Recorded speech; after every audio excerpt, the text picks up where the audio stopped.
So, hello and welcome to the 99th episode of Two Titans and a Hunter, where you only have one Titan. I've no idea where the other two are. This could purely be a show with just me talking, which for some people is enjoyable, but for some others, not so much. Oh, there you go. See, I hit the record button and somebody shows up. It's a Craig party. It's a Geark party. It's a Craig and a Geark party. I was just explaining to the listeners that it's our 99th episode and I'm the only one here. Normally, the Respawn is the first one in here. He's been here for like 6 hours, 6 days, 7 days sometimes, and he's not here. He's probably raiding. 99 episodes and an American ain't one. I thought this was the all British extravaganza. Mm-hmm.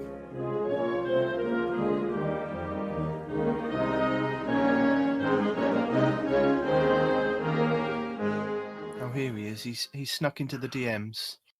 He's here somewhere. Slid right in. He's realised there's a podcast.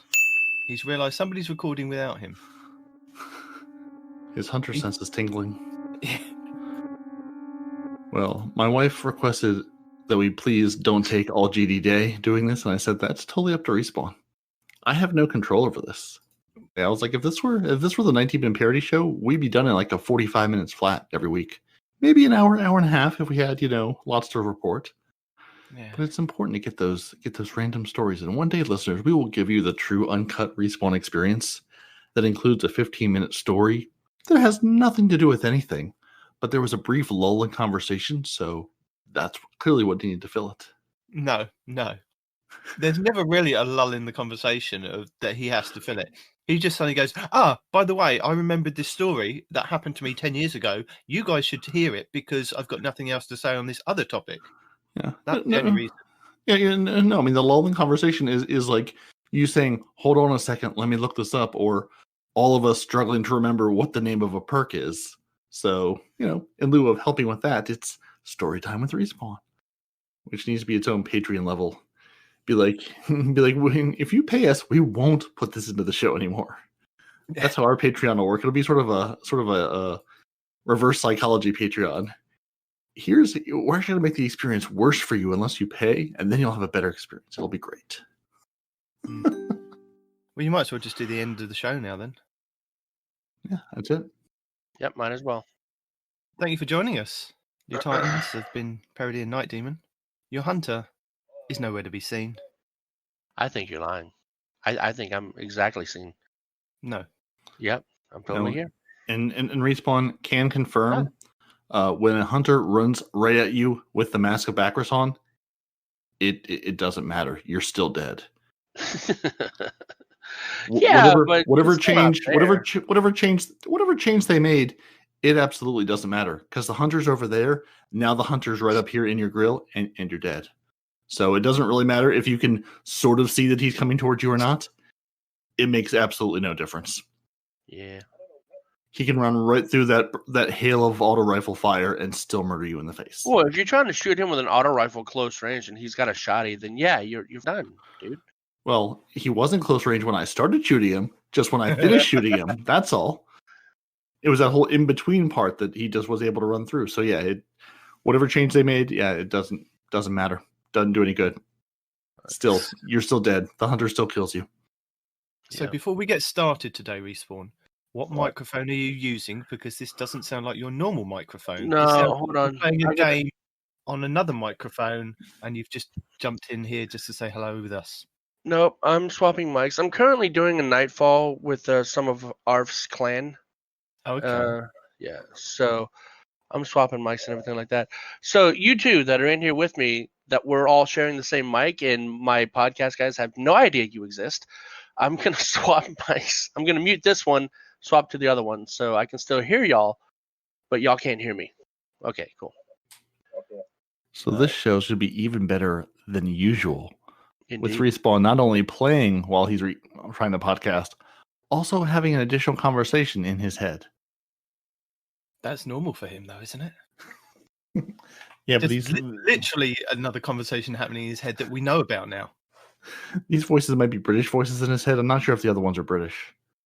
I think probably he imagined. Oddly enough, one of them is British. You are correct, sir. And do they sound like Houndish?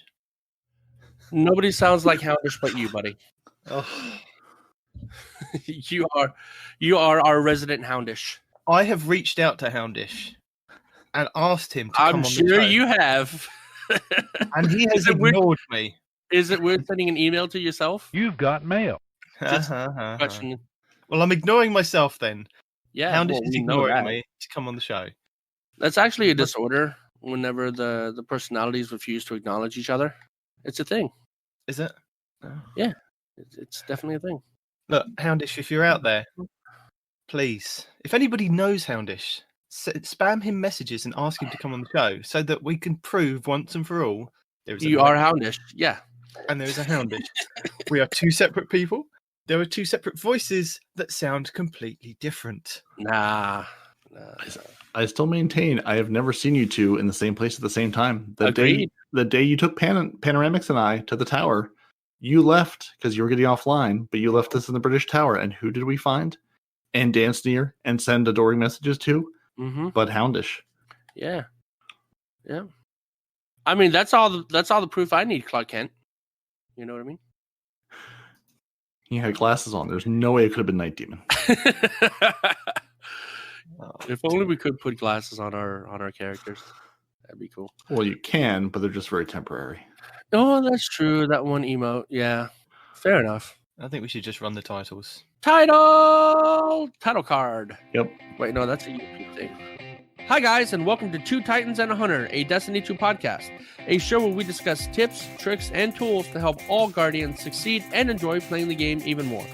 What makes us different? Well, for starters, we're not streamers or YouTubers.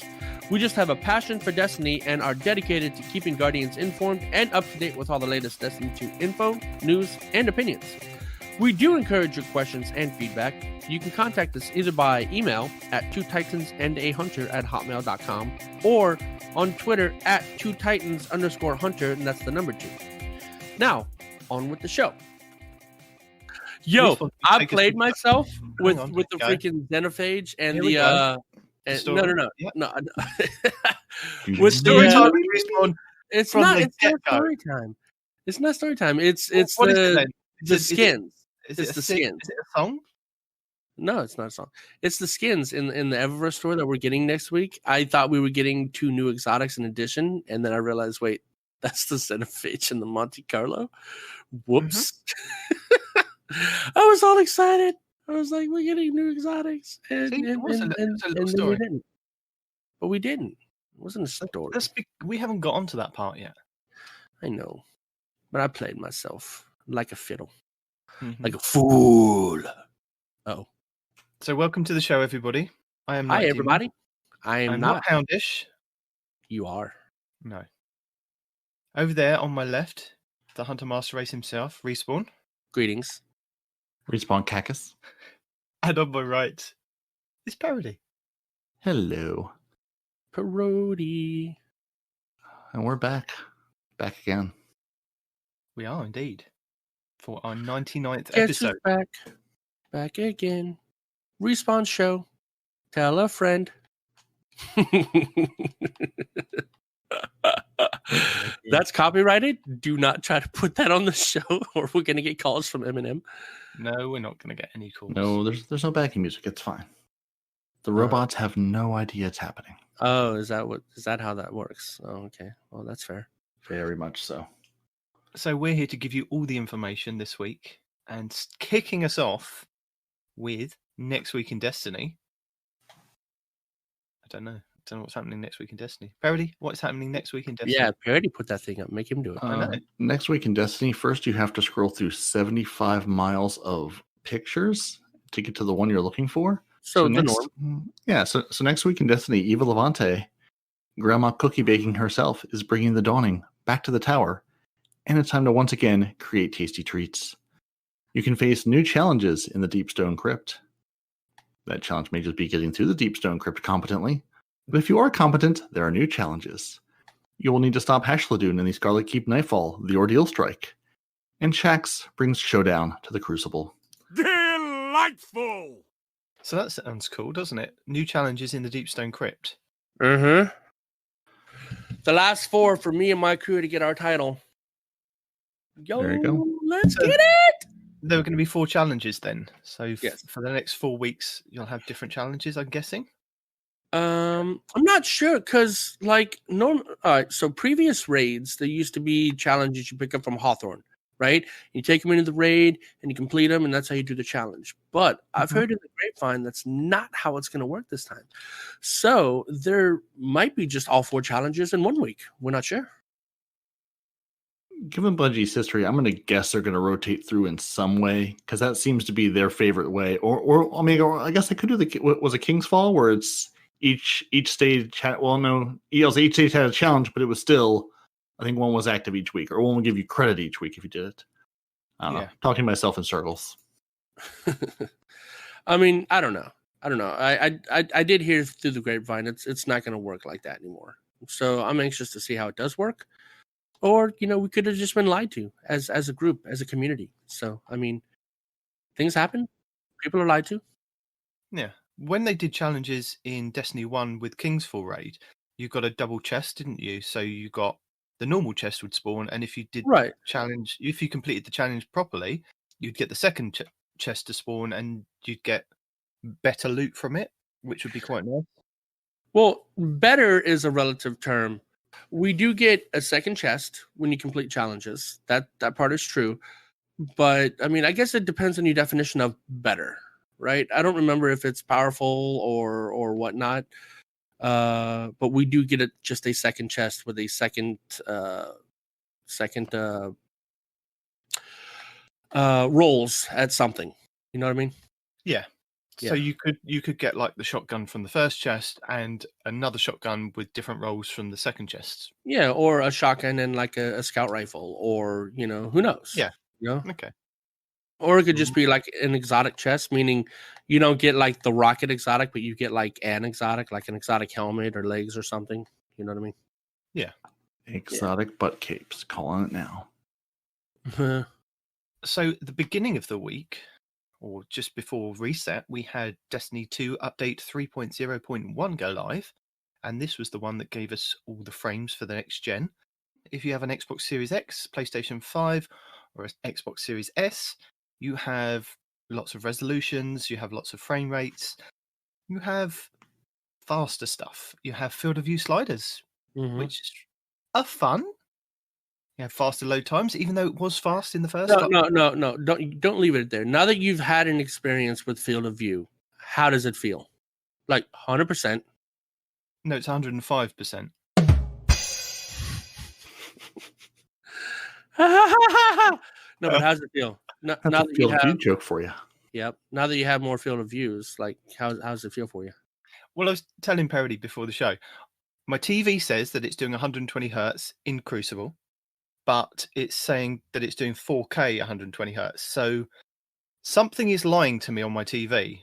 I don't know whether I'm only getting 60 frames and 4K, or I'm getting the 120 hertz at 1080p. It's all just fast to me. I can't tell the difference between the 60 and the 120. It's just all fast. Why can't you get 4K at 120? I'm confused. On in Crucible, it's only 120 hertz, and it drops the frame rate down to, it drops the resolution down to 1080p, and that's on PlayStation 5 and Series X. But in PvE activities, it's 4K 60 frames. Yes, so it looks very nice, and I've enjoyed playing Iron Banner this week. I'd say that the solo playlist I found a little bit more tolerable. I found it harder. I found it harder, to be honest, to be in the solo playlist because there were a lot of players that were a hell of a lot better than me in that solo playlist, and many of the games were really lopsided. Either I was on the team where the guy got like 70 kills or whatever and mercied the other team really quickly, or I was on the opposite side of that where we were mercied very quickly. So I swapped back to going into the normal Iron Banner, and again I found a lot of people. There was solo players, there was a couple of 4 stacks, I haven't come across a 6-stack yet, but I found it more enjoyable. The gameplay seemed to be a lot more balanced, with people, taking it down to the wire. It was like a couple of points in it here and there, and then we'd play the next match and it'd go the same. People would drop in and out. So it was a little bit fairer, I suppose, with how the skill was measured out. I don't know why. But yeah, I found the solo playlist a little bit more lopsided this week. Well, is it because now more people have access to a field of view, so the good players that were already good are now better? I think the problem with the solo playlist has been the problem with Crucible since they made the last change is whichever lobby has the best player, single best player in it, is going to win the match. Whoever's got the guys decked out in the trials gear, moving all over the map like a crazy jitterbug, is going to win. It doesn't matter. Also the introduction of the Hawkmoon too. Yeah. Honestly, like normally, I feel like in past Iron Banners, there's been like the one gun where everyone's using and you get gunned down by. Last season, Summoner and Gnawing Hunger. This Iron Banner, it was such. Yeah, there are plenty of Hawkmoons out there. There are plenty of Crimsons out there. There's plenty of hand cannons of all sorts. But there's just a lot of there hasn't been one or two guns where I feel like I've been gunned down by every single time. It's been a huge range of weaponry, really, that are all just in the hands of good players. And obviously, far fewer auto rifles because everyone goes, oh, the meta's changed. We have to move on now. Gnawing Hunger still very good. Summoner still works great. But definitely, those people with the trusty, I think that's the Raid Scout rifle. That thing's doing some work. But there hasn't been like one weapon that just I feel like has ruled them all, at least on Xbox. And I played a little bit in the freelance queue and some in the team queue. I was on with Nellis and Queen Anne's last night, getting our faces handed to us over and over again, which was good fun. But I've noticed, and I've adapted to it whenever I've been playing, is Hawkmoon primary, freaking Fellwinter's Life for a secondary, and a commemoration for the heavy, right? Because the commemoration is just a reskinned Hammerhead with slightly worse stats, right? Just slightly. And Fellwinter's Life, obviously, one shots anybody pretty much anywhere on the map. And then the Hawkmoon. Now the Hawkmoon, the reason I say that the Hawkmoon is a thing is because it can 3-tap, right? But because it could also one shot. It could also one-shot body shot. Well, I think you're jumping ahead with the podcast. We're talking about the frames at the moment. Well, he was talking about what was talking about frames and then Iron Banner. Yeah. Since I have no frames to talk about, my frames are the same frames I've always had. I wish I had a better field of view, Night Demon, because when I use that cryoclasm slide that the Titan has, and I go in past the first guy I'm shooting, past his friend, and behind the third guy, and I go, great. Now I don't know where you are. You're behind me, and I'm going to jump in the air and spin around. But even by that point, one of the three of you, or two of you, as I've probably killed one of you, is going to gun me down. Mm-hmm. I wish I could see you in those close quarters. I can get to you from across the room in 2 seconds, but then I can't do anything once I'm there after I kill the first person. It'd be quite interesting to see the amount of PlayStation 5s and Xbox Series X and Series S's that are running Destiny 2 with this new update, compared to what's actually in the player pool at the moment, because we're all playing in the same sandbox, which is interesting. That I'm playing against people that are still on 30 frames. Yep. Yeah. So to be on original Xbox Ones, not One X's or S's, just like original OG Xboxes, which struggle. Yeah. That's why I, as a PC and Xbox player, won't play on Xbox anymore for Crucible. Whereas I would go to Xbox previously because Xbox was always easier. Now it's harder because now everybody else has PC frames, PC field of view, and here I am stuck at 30. And yeah. But what I'm saying is, it's going to be interesting to hear how, or if they do actually tell us how they've balanced that out, because there must be some way of giving the 30 frames people maybe a little bit of a leg up to compensate for the 60 frames, if you see what I mean. You get a 1X or a Series X. No. But we're playing against people, and I don't know if I'm playing against somebody that has still got the 60 frames or 120 frames. Mm-hmm. Or 120 hertz compared to before. So it's yeah, it's just interesting to see how they're going to do this. Yeah, and and I'm sure they're data crunching all these numbers because again, they've said crossplay is coming in 2021. Oh god. And that's going to be a whole nother.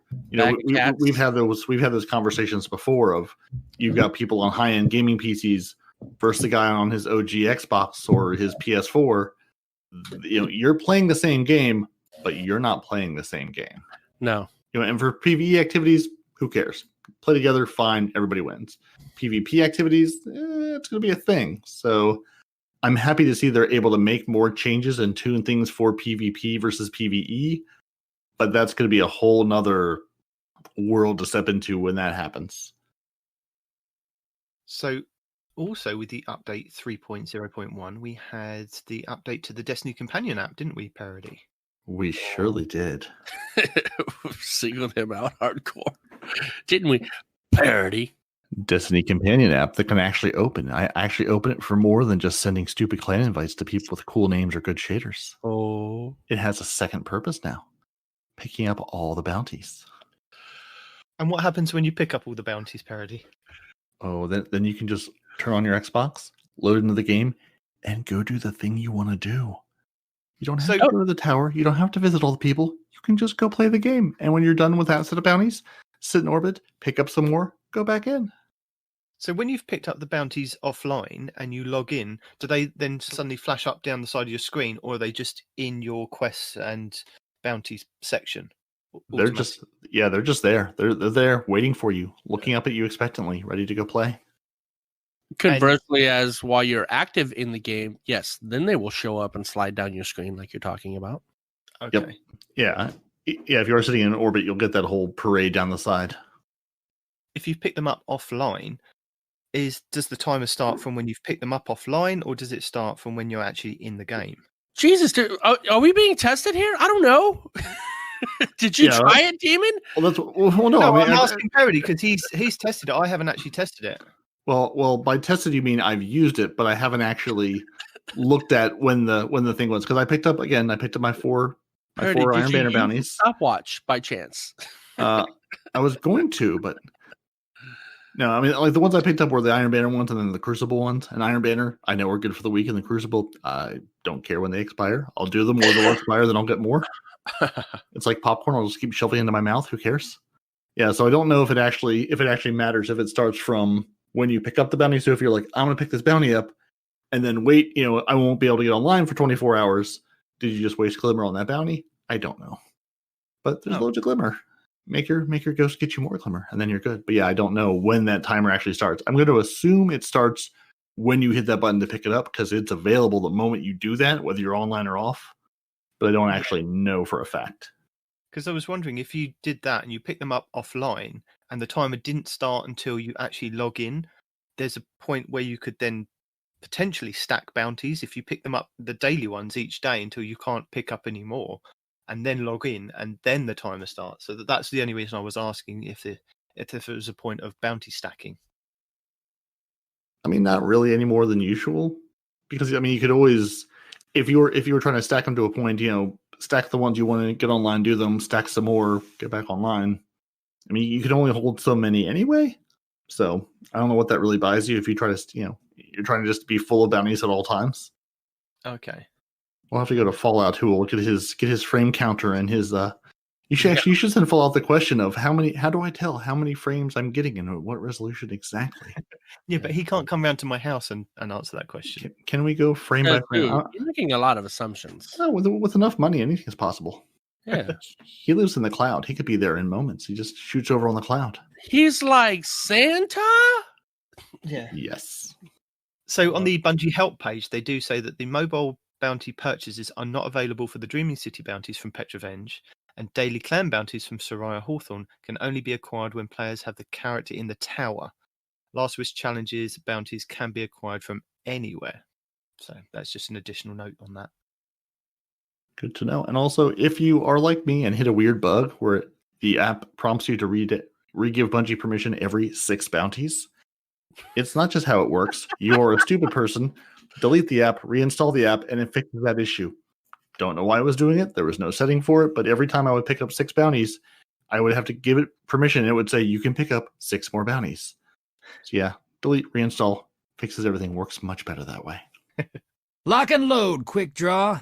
Let's find out what's coming to kill you this time. So they've also fixed a few things in the sandbox. So Parody, would you mind telling us what they fixed in the sandbox? Yes, Parody. What have they fixed in the sandbox? Well, there's trucks now, and there's some shovels. There's an issue where the effects of the necrotic grip would show as being killed by the architects, which I maintain is still accurate. There was an issue where the stronghold gauntlets couldn't block any super damage with swords, despite the exotic maximizing the guard stat, rendering them useless. They've improved the readability of the visual effects when another player wearing the Mask of Bacchus shifts directly towards you. And it doesn't matter, because they still shifted directly towards you and have shot you with the shotgun, so it doesn't matter if you saw them coming, you're still dead. They've also updated the description string on the same Mask of Bacchus to correctly describe its damage bonus, which applies only to combatants, and affects all arc weapon damage and damage against slowed or encased enemies. They've also fixed the bug where the damage bonus was applying to players who are slowed or encased in Crucible and Gambit. Your stasis abilities, if you have the Fragment Whisper of Bonds, they've tuned it to grant a flat 2.5% super energy per trigger. The duality, the icon didn't match the correct weapon in the tray, so they fixed that now. No. Thank God. Fixed an issue where the duality's custom ADS fire audio wasn't playing. You shoot, no sound, everyone dies. And the lament icon did not appear appropriately in the Crucible feeds. So now it does. So now you know when you've been lamented. Also, I love watching people run across the map at you with a sword, thinking they're going to get you before you can gun them down. I don't know who these people are, but I love them and I thank them. You actually have people trying to kill you with Lament in PvP? I think it's Lament. Honestly, it's like that scene in Monty Python where the man runs towards the castle over and over again. That's kind of like what it is, because it's happened a couple of times in the last few days. I'm like, sir, you have a sword. I have anything that's not a sword. I'm going to win this fight. Yet they keep trying, and I thank them. Well, I mean, it also depends on the sword. Like, if they're coming at you with the, I don't know, the void one that shoots purple splooge at you, they're going to hit you at range, you know? Yeah, that's viable, but it's never that one. It's always a different sword, and I don't know which sword, because, again, it's a sword, they're at range, they're dead. Who cares what it was? Yeah, well, that's true. I mean, if they're running at you like that instead of ducking behind the corner and waiting for you to come to them, then they deserve to die. Mm-hmm.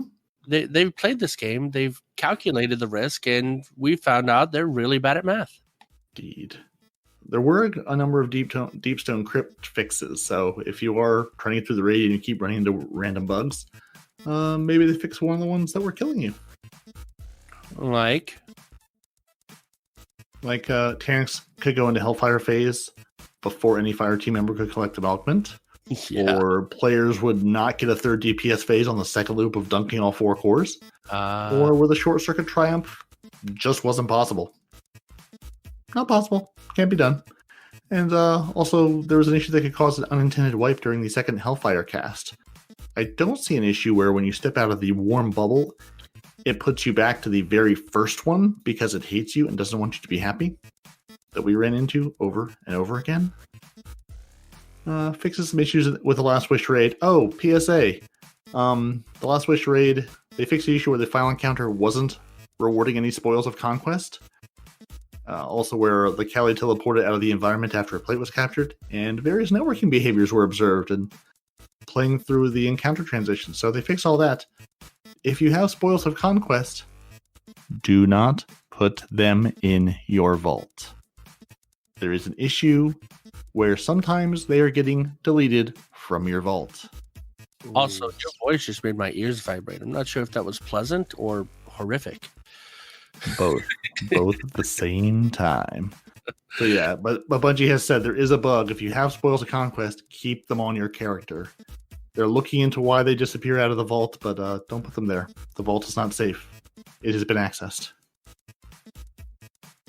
Yeah. The one thing I'm waiting for them to fix is the rubber banding of all the ads whenever they start to spawn and shortly after the spawn, they are just like bouncing everywhere and you can't like hit them, you know? Yeah. Pit of Heresy, they fixed an issue where the ghost flashlight projection had no effect, making it hard to navigate the passage in the dark. Only a little. Yeah, well, a little bit. No, that's a big deal. I'm joking, but yeah, no, that's Yeah. It gets pretty dark in there without your friendly ghost. Yeah, so they also killed the thing, fixed the things that were killing you in the transitions, the back screens and the hard wipes between encounters, fixed all of that. Prophecy Dungeon is once again available, and powerful rewards may be earned from each checkpoint once per week. Indeed. Players may complete the dungeon once per week also to obtain a pinnacle level reward, and the previously featured weapons and armor are once again available. So if you haven't done the Prophecy Dungeon, looking at myself in the mirror, it's back and you can try it again. We can knock that out later. And I've done it on. No, I think I still need to do it on my Titan. And guys, good news. No. If you're in a lost sector, the Master and the Legend Lost Sector tooltips are easier to comprehend.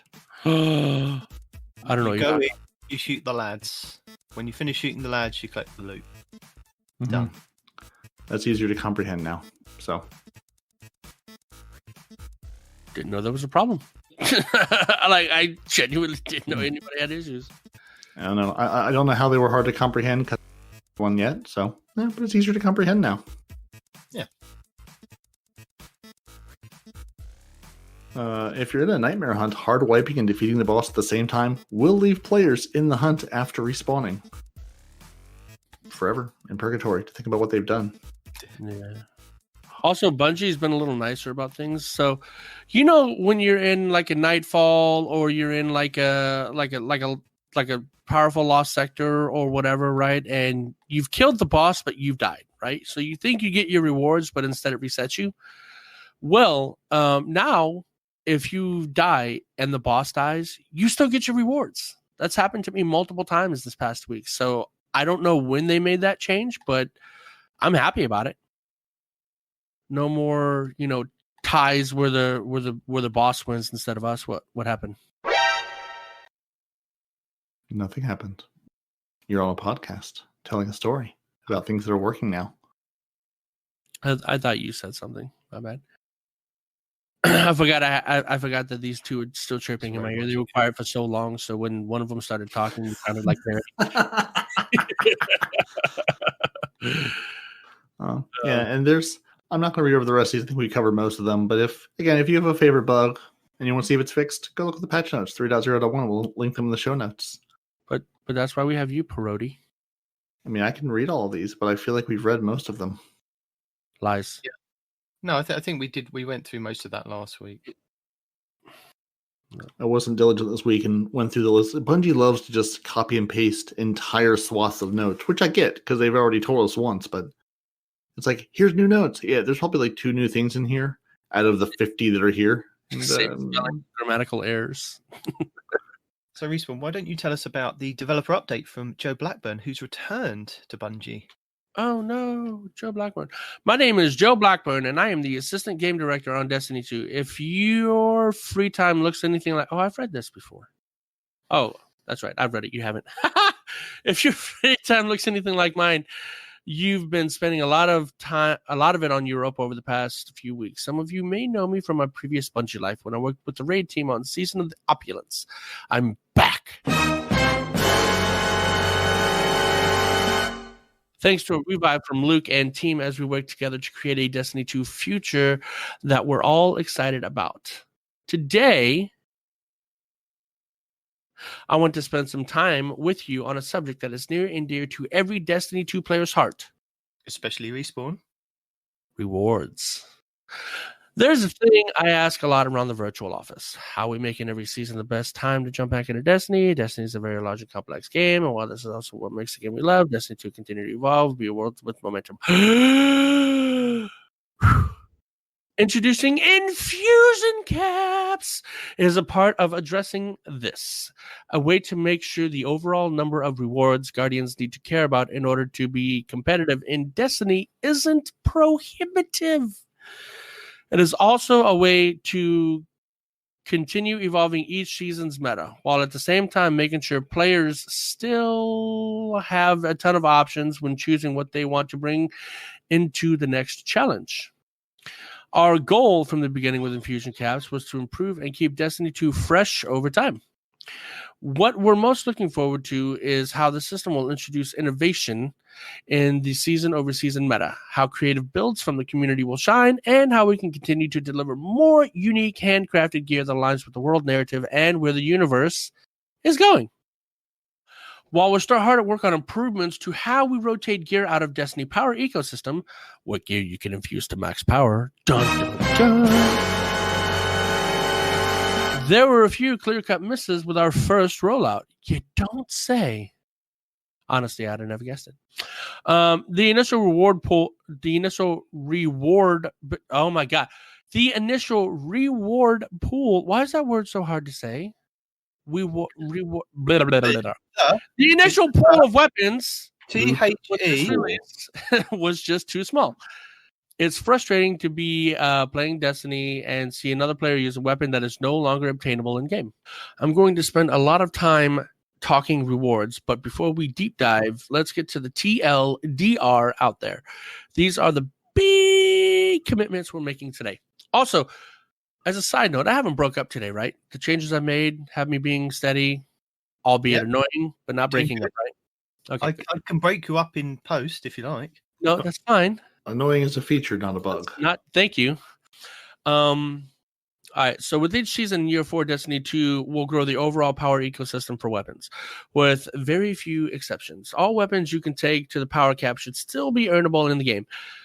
Future annual releases will contain more new weapons to collect than Beyond Light and Shadowkeep. Are you happy with that respawn? I mean, whether I'm happy about it or not is irrelevant. That is how it is, you know? Okay. I agree that things need to be done. Otherwise, people will still be using the same weapons over and over and over again. And I'm glad Bungie is taking into account the fact that, you know, like Felwinter's Lie, right? Everybody right now that are seeing Felwinter's Lie in the Crucible, especially the New Night players, don't know how the hell we got it, where the hell you get it from, and it's not in the kiosk, right? Yeah. Well, what, in season 13, 14? It's going to be in the kiosk so they can get it. So all the New Night players will have exactly one season to play with it before it is also, you know, power capped. So yeah, but I think that they did miss a trick with that, didn't they? That they could have put that into an Iron Banner quest, or you play Iron Banner and it could drop from an Iron Banner package if you haven't already got it. Just something like that would have been helpful. Yeah, I mean it's definitely a thing, right? So I appreciate that they're just not letting weapons go the wayside and people just can't have them anymore. Now, they do make a separate I don't know if it's in this one or the next one. Let me read ahead a bit. But they do mention something about the stuff like the Halloween items and the Christmas items and the Valentine's Day items. Those will not be kiosk ed, right? Because they're going to leave those as you had to be there, right? So not everything is going to be in the kiosk, but like the big ticket items like a Felwinter's Lie or, you know, an exotic or, you know, a pinnacle or a pursuit weapon, you know, those are going to be kiosk because they want people to be able to have those, you know, eventually, right? Yeah. Or at least for a little bit before they get sunset entirely. So pretty cool. I mean, I can't really complain about it, aside from they're taking my guns away from me. But, you know, whatever, bungo. Well, no, they're going to give you more guns, according to Joe Blackburn. More guns. And you know what? I will give Destiny credit where credit is due. The exotic weapons, but more specifically, the reconstruction perk. Oh my God. Honestly, I was just, you know, I am the one that gets salty every time they take one of my guns away, right? Everybody knows this. But the fact that they gave us raid weapons that have reconstruction perks, I thought was amazing. You know, now they are my most sought out weapons. I have 20 plus clears in the raid, and I know there are people out there with more. Don't at me. But for me, that's a lot because that's about as often as I can get somebody to do the raid with me. Yeah. And I'm redoing them on every character multiple times a week just to get another roll at these weapons. So, whereas I used to get super duper salty about them taking my guns, now I realize, well, I don't realize now, but now I'm seeing that Bungie is at least getting more creative with their perks, right? Instead of just, re-rolling them or reworking them or whatever, right? Here's the same gun with different perks. They're actually giving us entirely new perks that do things we've never even seen in the game. You have the reconstruction, which gives you double your magazine capacity and lowers your weapons forever, whether they're stowed or not. You have the recombination, where the more kills you get with an energy weapon, the stronger the first shot on the recombination weapon is. And then you have redirection. You hit red bar ads with this gun, and it gives you 20 stacks maximum of rounds, which you can use on a more difficult boss, which will ultimately do more damage to them. So, I mean, it's just they've gone out the box to come up with all these new perks and put them on weapons and things like that. So I think from this point forward, I'm going to try to be less salty about them taking my guns and see what's coming. Now, if they take my guns and the new guns they have are worse or the same, then I'm going to be salty. But for now, I'm trying to give them the benefit of a doubt after seeing what they did with the raid weapons. So we're currently in Season 12 at the moment, and Joe Blackburn goes on to explain what's happening in Season 13 with adding 6 new legendary weapons. Mm-hmm. Do you want to continue from there? Yeah, okay. It sounded like you were cutting me off. In Season 13, we're adding 6 new legendary weapons to our ritual activities. 2 each for Strikes, Gambit, and Crucible. In addition to this... Wait, hold on. Hang on. They were previously giving us just 1 for each during a season, right? Yeah. So they've doubled up on ritual weapons per season. There you go. Very nice. Very nice. Okay. So you're going to get 2 of them per season. In addition to the weapons above, Nightfall Strikes are going to grant 3 unique weapons with the Palindrome, the Swarm, and the Shadow Price, all making their Destiny 2 debuts. And it specifies Destiny 2 because they used to be in D1, and now they're coming to D2 for all of those new light players that have never played a Destiny game before in your whole life, forever and ever, amen. Okay. So what's Palindrome for people that haven't played Destiny 1? Palindrome is a hand cannon that originally came out with Firefly and Outlaw. I think it was a random rolled one, but yeah, you can go with that. Yeah, but no, the Palindrome, the best roll on it was Firefly Outlaw, right? Because that's back when that combination was first introduced. Nowadays, you can get that on all kinds of weapons. So I'm wondering what they're going to do to the Palindrome to make it special now, right? Because, Firefly with Outlaw isn't really the greatest roll anymore. Is Firefly even still in the game? Yeah. Well, it's not called Firefly anymore. Now it's called Dragonfly. That one. But yeah, the perk is still the same. It's just called something different. Ooh. And what would the Swarm be? I actually don't remember the Swarm. I'll be honest with you. The Swarm was a machine gun, so a heavy machine gun. Ah, okay. And the Shadow Price was an auto rifle. I did know that one. Yes. So I know it doesn't really help, but the Palindrome in Destiny 1, rate of fire was 22. I don't know what that translates to in Destiny 2 because they changed the rate of fire's numbers. I'm guessing it's probably going to be... I think it was a 120 or 140, right? It wasn't super fast firing because it was high impact. It's got a low magazine of 9, so I'm guessing that it was a high impact one. Yeah, it's almost like somebody just said that.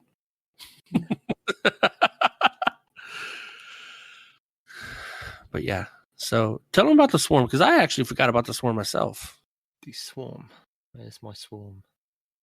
I've got to remember what it looks like on Destiny Item Manager. Just say, hey, Alexa, what's the Swarm in Destiny 1? Your Alexa can't hear me this time. Sad face. That's because I've got my headphones in. Man. I was trolling somebody the other day. Their Alexa could hear me, and I kept doing things. And they're like, stop it. I'm like, turn your TV off. I'm going to keep messing with her as long as she can hear me. Come on.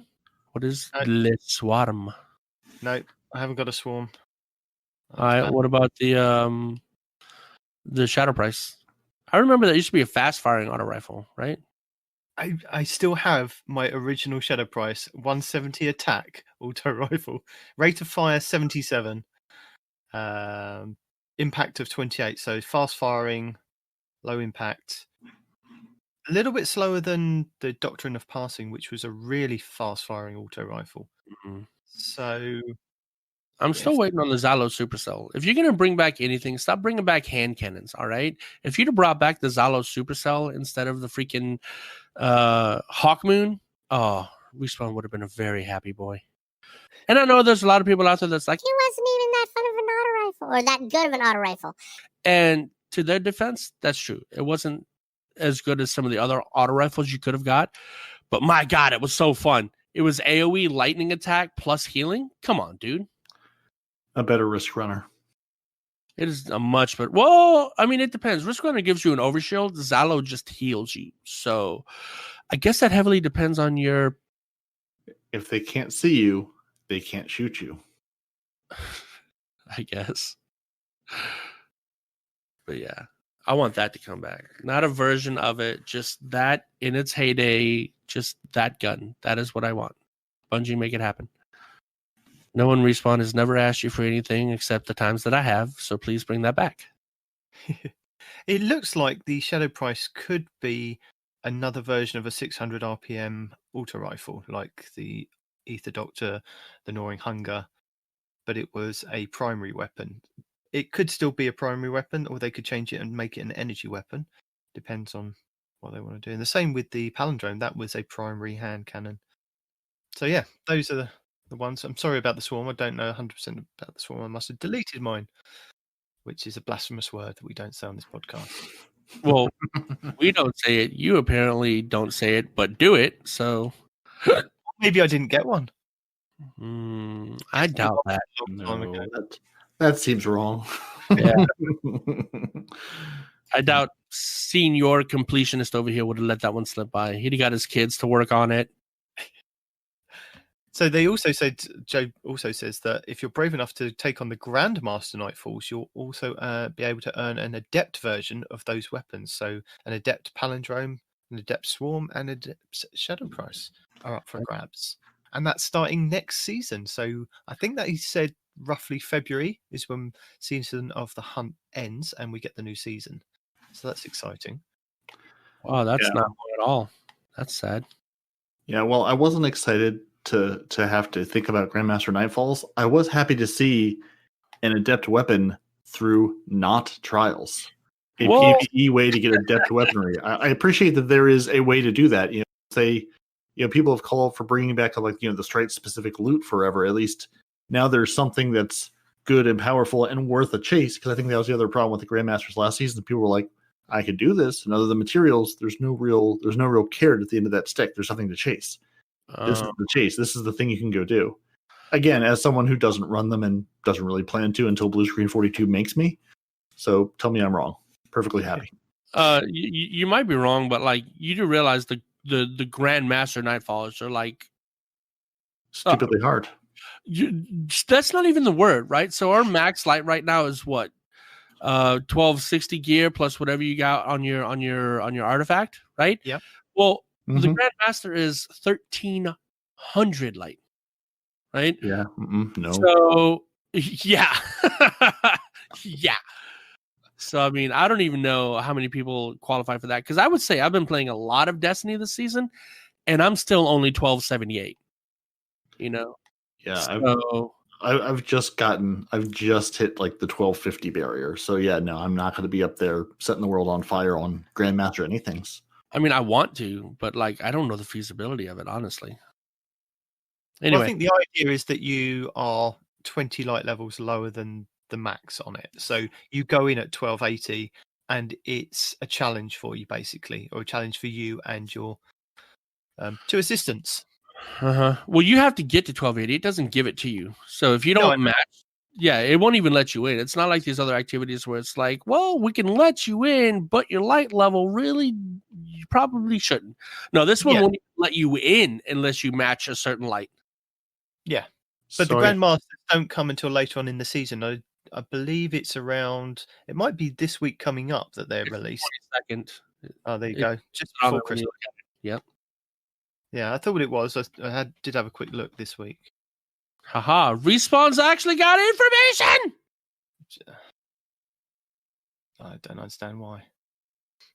So yeah, further on down in this developer insight from Joe Blackburn, with keeping current information, Respawn was right. The Braytech werewolf and other things that are holiday celebration weapons outside participating in those events aren't going to be available. But in Season 13, they will be adding the limited time quest weapons Fellwinter's Lie, Whisper of the Worm, and Outbreak Perfected into the exotic kiosk in the tower. And I was unaware that the Whisper of the Worm and the Outbreak Perfected had disappeared as well. No, those planets are gone, bro. No, I know the planets had gone and the missions had gone, but I just assumed that they were in the tower kiosk because I've already got those weapons. It wasn't something I'd go and look for.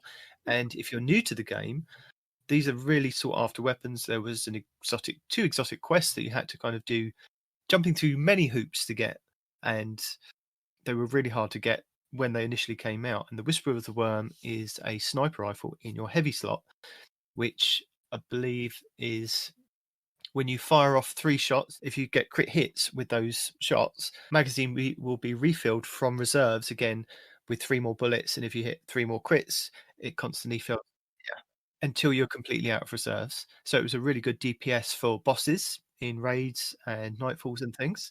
The Outbreak Perfected is a pulse rifle that isn't available at the moment, but it will be available come next season. And on hits with this weapon, it generates little nanites that then re-attack the target. So it would just kind of do a bit like what the Thorn hand cannon does, gives a bit more damage over time, where these little nanites attack the person in that area. But it also does what the Thorn and the exotic gauntlets do as a pairing, is when something dies, that dead thing spawns more nanites, which help you kill the other things. Yeah. But the nanites, if they're in the area, if there's like 2 enemies in the area, will attack that other person as well if you are still shooting one person.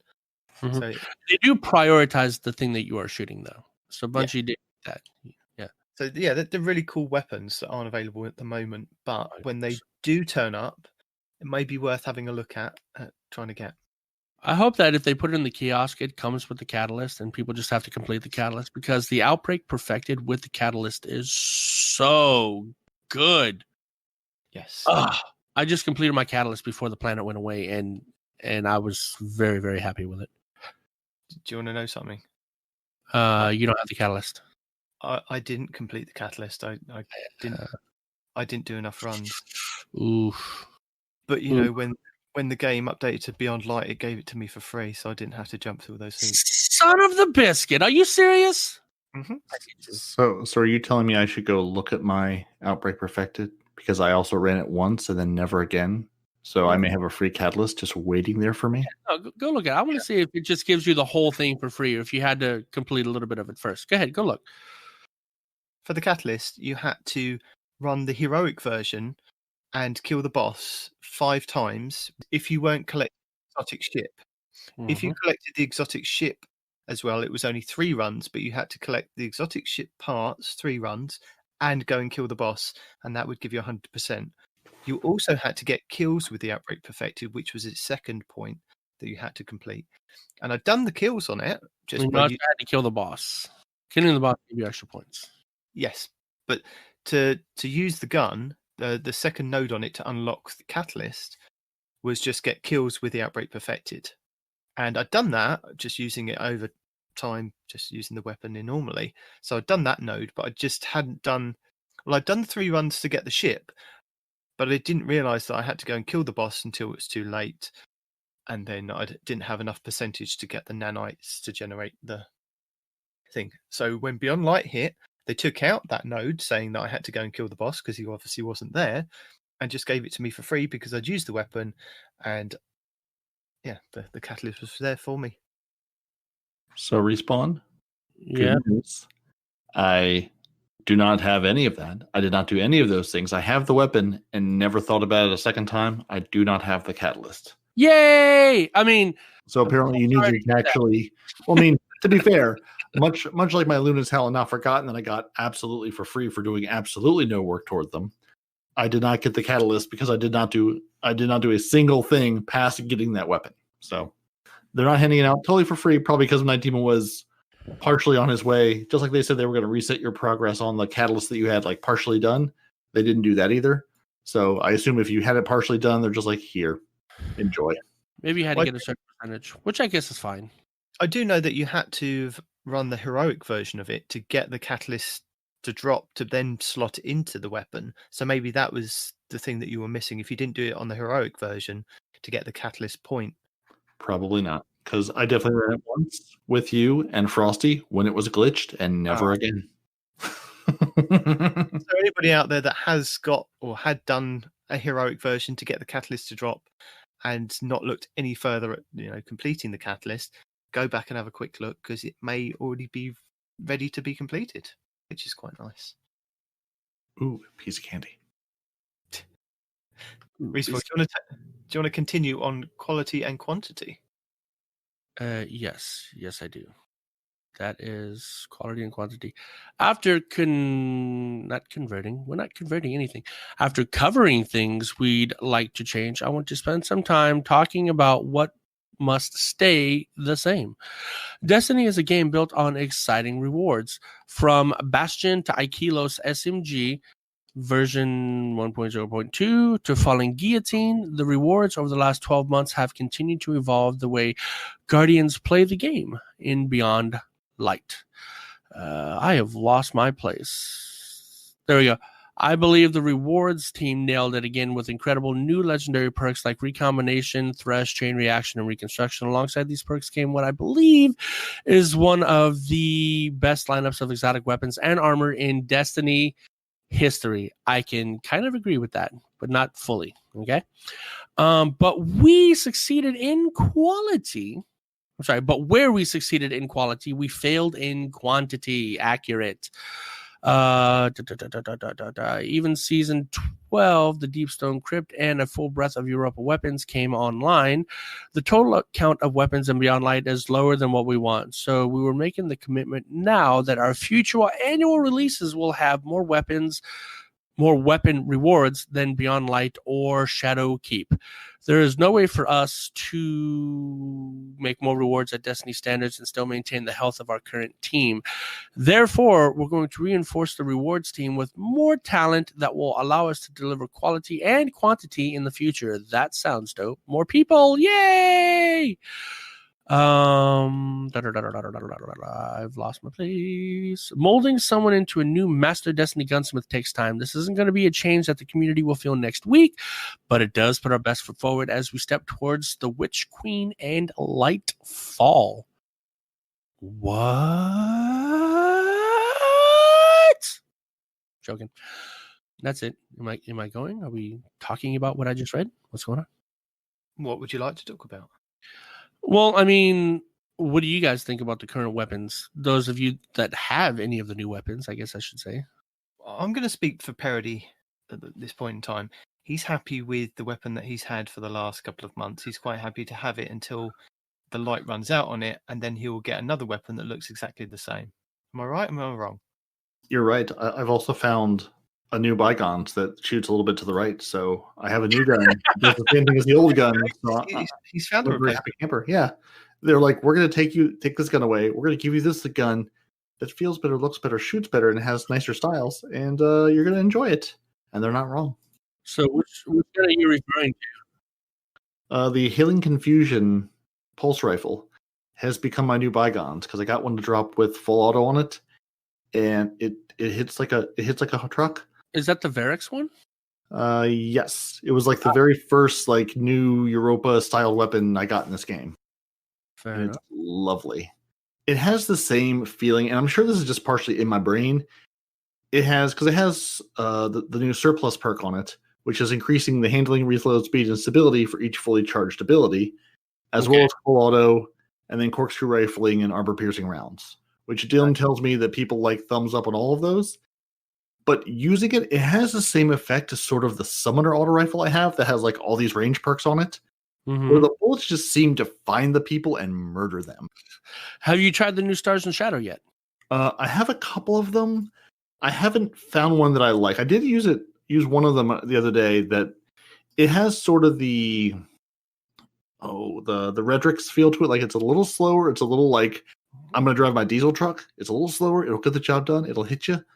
But it's not quite just the way I play. It's a little slow for me to use, but I can definitely see the potential there if I get one with better rolls on it. I haven't gotten one with good rolls. It's like, go crouch and hip fire grip. And I don't know if there's roll on, but it's all garbage rolls. It's things where I don't want to do that. Well, let me see if it comes with a full auto. I don't think it does, right? But yeah, I don't know. I mean, I do have one with Feeding Frenzy and Snapshot sites that I was playing with and having some good success with, but part of it's just I've been playing Iron Banner and against people with hand cannons, and they're quicker than I am. But the Hailing Confusion will hit you from next week, and it's lovely. It does not roll with full auto, so that's unfortunate. But the roll that I have Surplus, and then I have Thresh, right? So I use it mostly for the super gain. That's Thresh. Yeah, Thresh I have on one grenade launcher, and that's all so far. But I've been Thresh hunting because that's my new favorite perk. Oh no, Thresh is amazing. I love Thresh. But Thresh coupled with the Surplus actually isn't bad, dude, because the Surplus gives it bumps and all kinds of stats. You know, assuming you have full abilities. Yeah. Abilities, yeah. If you're just standing there unloading, it gets better as you don't use your grenade, your, in my case, Titan Wall, or your melee. If you're just standing, shooting at range, which, let's be honest, you have a pulse rifle with full auto, that's what you're doing. Yeah. It excels at that. It doesn't have full auto, though, so get that out of your mind. Yours doesn't. That's your fault. It doesn't roll with full auto. Oh, right. Sorry. You're talking about the other one, not the... Never mind. You could if you put your mind to it. Well, that's fair. You could always get one of those modded controllers, and then everything's on full auto, I guess. But it doesn't come natively with full auto. Fair enough? Fair. Okay. I think there's several different groups, isn't there, of people that want more and more weapons and more variety of what weapons we can get, what armor we can get. And, Parody's in the group of, I'm quite happy with one armor set, a couple of weapons, with maybe a few different roles that I could get. And I go to town and I'm quite happy for the next year until you I need to upgrade because that's what you've now done to Destiny. And I think the majority of people want more and more things. I'm in the group of, I don't want more things unless you're going to give me more vault space. So I think maybe there's 3 different groups. I'm actually in Parody's group, honestly. I don't need a lot of weapons. I just need good quality weapons that I can continue to roll for. Yeah. Yeah, really, just give me something to chase. Give me an objective. I don't even care if I will, I went out and got the Adored sniper rifle through Gambit. I'm likely never going to use the dumb thing, but I have it because it was a thing to chase. You gave me little bars to fill. I filled the bars. I got the candy at the end. That's really all I want to do in Destiny. Fill bars, get loot, repeat. It makes me very happy. Show over the end. No. I mean, no, because okay, put it like this, right? Would you rather have all these weapons that you'll probably never get any god rolls on, right? Or do you want a few weapons that you can target grind and get the god rolls that you want, right? That's why I'm saying, I like the fact that we don't have just an obscene number of rolls, right? Because with the auto rifle, right? As soon as I could farm that auto rifle, I did. Oh, and my goodness, did I farm it until I got my god roll, right? And with all the raid weapons, right? I continuously do raids to get a better roll on some of these weapons that I have. So I think it's just trying to cater to everybody, really, isn't it? That's why it is. But when you chase 2 rabbits, you'll catch neither one. Some smart guy said that, right? Yeah, but I think that they're going to have to try and catch something because they need to keep a lot of. I think a lot of the community we want loads and loads of variation of different weapons, so we have a choice of what we can use with different roles. So we want more and more stuff in the game because, I mean, we had that whole issue with when they did sunset the weapons coming into Beyond Light.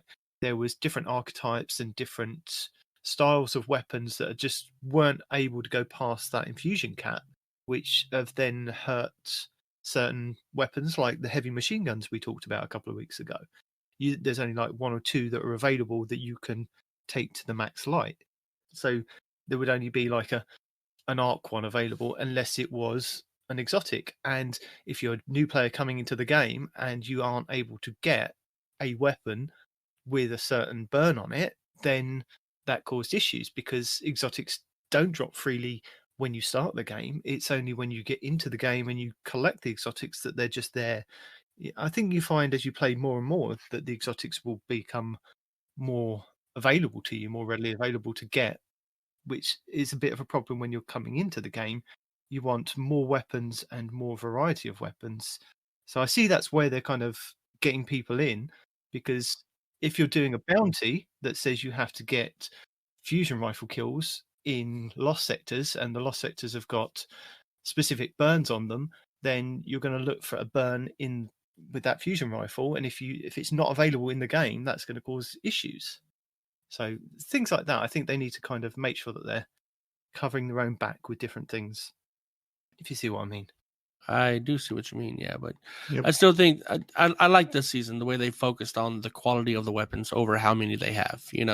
With the new roles, I talked about all the raid roles, but then again, Thresh, Surplus, Wellspring, just they got very creative with a bunch of roles on weapons, and I'm glad we don't have like, oh god, I need it on this and this and this and this and this. Holy crap, Bygones now rolls with this and this and this and this. No, I don't need more reskins of the same thing. All right, I want different things with different perks, but not too many of them, because let me get some without stressing about it, bro. What you're saying is you're shut down mentally. You're shut down if there's too much to take in. Well, I'm not mentally shut down. It's just, again, going back to that whole, if you're chasing too many things, will you get any of them, right? It's like, holy crap, I need this cannon cannon. Holy crap, I need this grenade launcher. Holy crap, I need this. Holy crap, I need that. Oh my God, this one's the best for ad clear. Oh my God, this one's for boss. It's like, yo, take a break. Calm down, Bungie. You're making me tired just thinking about all these different variations you have. Yeah. Because I have a gun, it murders people just fine. I don't need a certain gun for a certain day. I'm just working on getting like a second armor set that I care about, and maybe more than a dozen weapons. Oh, yeah, God. And the armor sets are what's killing me right now. That's the only reason I'm still helping these guys out with this freaking Nightfall. It's because the golf balls, dude. I need golf balls. So many freaking golf balls, and they're so hard to get. This is not fun. You clearly have not spent the last couple of years just grinding endlessly on this game, getting things that you don't need. Because I haven't had to even think about materials. The day will come where I too will be out of materials and I will be sad, but I have piles of them just laying around forever. Forever and ever, amen. So, Respawn, what is happening in the future? You talking about preheating the oven? What are you talking about? Indeed. Oh, you're talking about preheating the oven. All right. Well, increasing the reward team size is one of our long-term initiatives, but not the only upgrade to our gear rotation plan that we want to get in the oven. We envision, that's a great word. Say it again. Envision a better solution of how armor intersects with infusion cap. Man, they are look, they've got their word of the day calendars. Look at this, man. Okay, intersects with infusion caps. The personality of the armor comes from mods right now. So gaining a new piece of armor often means just trying to find a piece of armor that replicates the stat allocation you already have on a piece in your vault. Accurate, Bungo. Hold on, I gotta control this fall before we all die. Cool. Moving on.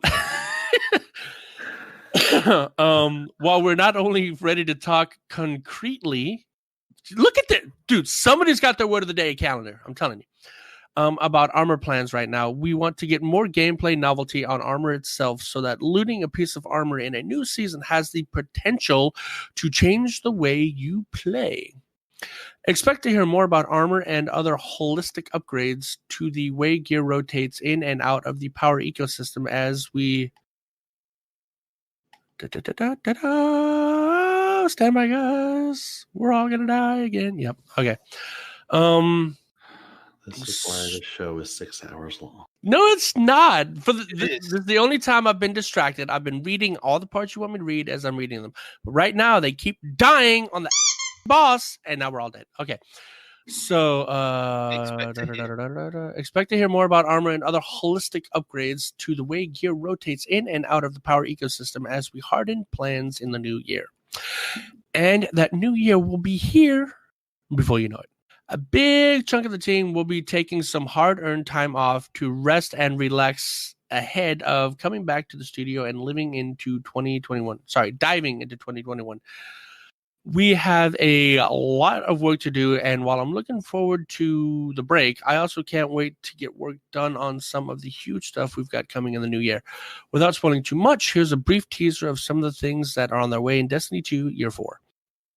I think the reason why they're shifting the idea with the pieces of armor is to get you and Parody out of that comfort zone of using that armor piece for the whole entire year, and then when it comes up to the next year and it's all, the light's not being available for it, you just basically searching for a new set with the same stats and just continuing. I think they're trying to get people out of their comfort zones and move them into maybe mixing it up and matching it up a little bit more. Well, And I I'm think definitely out of my comfort zone now, right? So because of all this nonsense, all of my armor that I used previously is gone, and I'm having to rebuild everything literally from scratch, right? So, so and you're like a new light player, basically.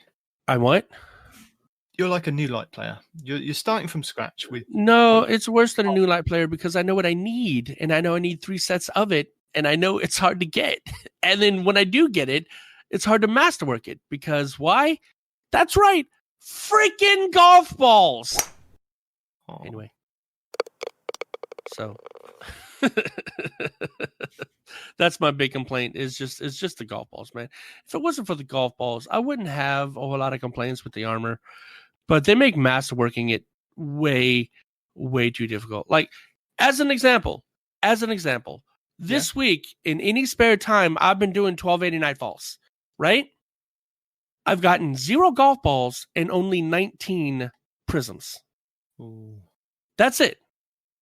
Right? You need 3 golf balls to masterwork an exotic, 3 or 4, and you need 1 to upgrade each piece of legendary armor. So that is like, okay, so let's assume you've got the 4 pieces of regular armor and then 1 exotic, right? Yep. That's 7 golf balls you need just for upgrading a full set of armor. Yeah, that's insane. And I've been spending all week getting 1. Well, I mean, technically, I have 19, so I could technically buy 1, but I have yet to get 1 just like outright from a freaking, Nightfall Strike. And it's a headache, wrong, my friend. You're doing it all wrong. I probably am. I need a mentor. I need a sensei to be like, yo, here's the best way to get the golf balls, right? And I've even been doing the little cheat where you get 18 off the bat by doing the moon dungeon, right? So when you do the moon dungeon, you get the masterwork piece of armor, which gives you 6 cores, 6 prisms. Do you still get that? Yeah, that still happens. Yeah, on the moon. Okay, that's good to know. It only drops at a max of 1060, but that's why you can just delete it to get the charge and cores. Yeah, no, it's very much helpful. Every week you can get 18, assuming you do it on each character, right? That's a nice pro tip from Respawn there. You didn't know that? I thought that's what you meant by I was doing it wrong. Well, no, I think I assumed, and I think a lot of other people assumed, that once the dungeon had been sunset, I mean, you can still go and do it, but there wasn't any reason to go and do it past getting an achievement or something. So if you're getting shards and enhancement cores from finishing that end boss encounter and dismantling the armor piece, that's worth getting at least on each character for that week, isn't it? Seems like a lot of work.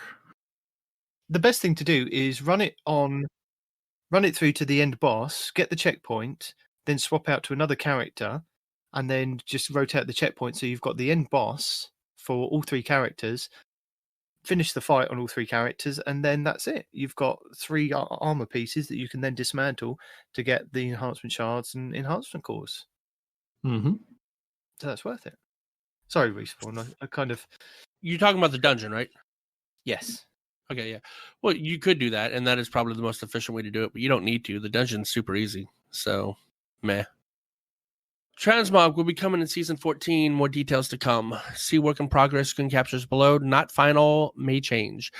DDoS protection for Destiny 2 players on all consoles will be coming in Season 13, which does absolutely nothing, so congratulations. The Vault of Glass raid returns, but they don't say when. Crossplay is coming sometime in 2021. 2 Strikes, Fallen Saber, and Devil's Lair are coming to Destiny 2 and Season 3, those are D1 strikes, right? Sure. Yeah, okay. Legendary and Master Loot Sector, Lost Sector, my Guardian is showing, will be expanded to include the Lost Sectors on the Moon in Season 13. And there will be Nope, that's right. Okay, so this is how they wrote it. There will be 3 new pieces of exotic armor to chase. I thought I had a stroke. Nope, that's how they wrote it. Cool. Shut up. I like how the transmog works. That looks pretty good. Too bad it's not going to be here for a while. Can you explain transmog to us, because you've played in MMOs before, and anybody that so let's say doesn't understand it would like to know. Let's say you have a gun that looks like, well, no, let's stick with armor, right? So you have your Gambit armor, right? Gambit armor, as far as I can tell, doesn't have any kind of decorative things that you can put on your regular armor to make it look like the Gambit armor, right? So you either wear the Gambit armor or you wear something else that doesn't look like it. What transmog will do, transmog will let you take that Gambit armor and transpose it over your existing armor, right? So now your existing armor looks like Gambit armor, like what we do right now with our God, what is the word that they're called, man? Ornaments. Ornaments, thank you. It'll look like an ornament, but it's not. Because an ornament, you just have infinite of. With the transmog, assuming it's done like other MMOs, when you transmog a piece of equipment over another piece of equipment, you've lost the piece of equipment that you've used for the transmogrification, right? So if you have the Gambit armor and you want to make your raid armor look like Gambit armor, you transpose the Gambit over the raid, and now you've lost the Gambit. Is how that works in MMOs. So does it work? Sorry. Go ahead. So does it work like we have the ornaments now, or does it work as the stats from the armor that you're transposing onto the armor pieces that you've got now? Do they transfer over? So say you've got a good stat. No, it's supposed to be visual only. That's what transmog is. Transmog is just a visual change. So basically it's ornaments then. It's universal ornaments. It is exactly ornaments, but if they do traditional transmog, you'll lose the piece that you've infused. But Bungie's saying you can transmog any piece of armor that's in your collections. So assuming we can't pull them from collections right now, I'm guessing at that point in time, everything in our collections will just magically become an ornament. I don't know. But so what's the difference? And why would I care as a player, one versus the other, if they seem to do the exact same thing? Because right now, like I'm saying, you don't have ornaments that look like Gambit. You don't have ornaments that look like raid armor. You don't have those ornaments. Everything. I can make anything look like everything, and not just here's the handful of things you have blessed me to allow. Correct. To look everything like. That you've collected. Okay. That's the caveat. So if you haven't done the Last Wish raid, you can't get the Last Wish armor of transmog. But if you have, you can. Okay. So you can make any piece of armor look like any other piece of armor, given that you have acquired it at some point in your Destiny life. That is correct. Okay. Excellent. Okay, that makes much more sense. Because I thought I understood, and then the more you talked, I got more confused, and now I've come back to understanding. Because I was like, well, what's the point of changing it? It's the exact same thing. But yeah, greater diversity.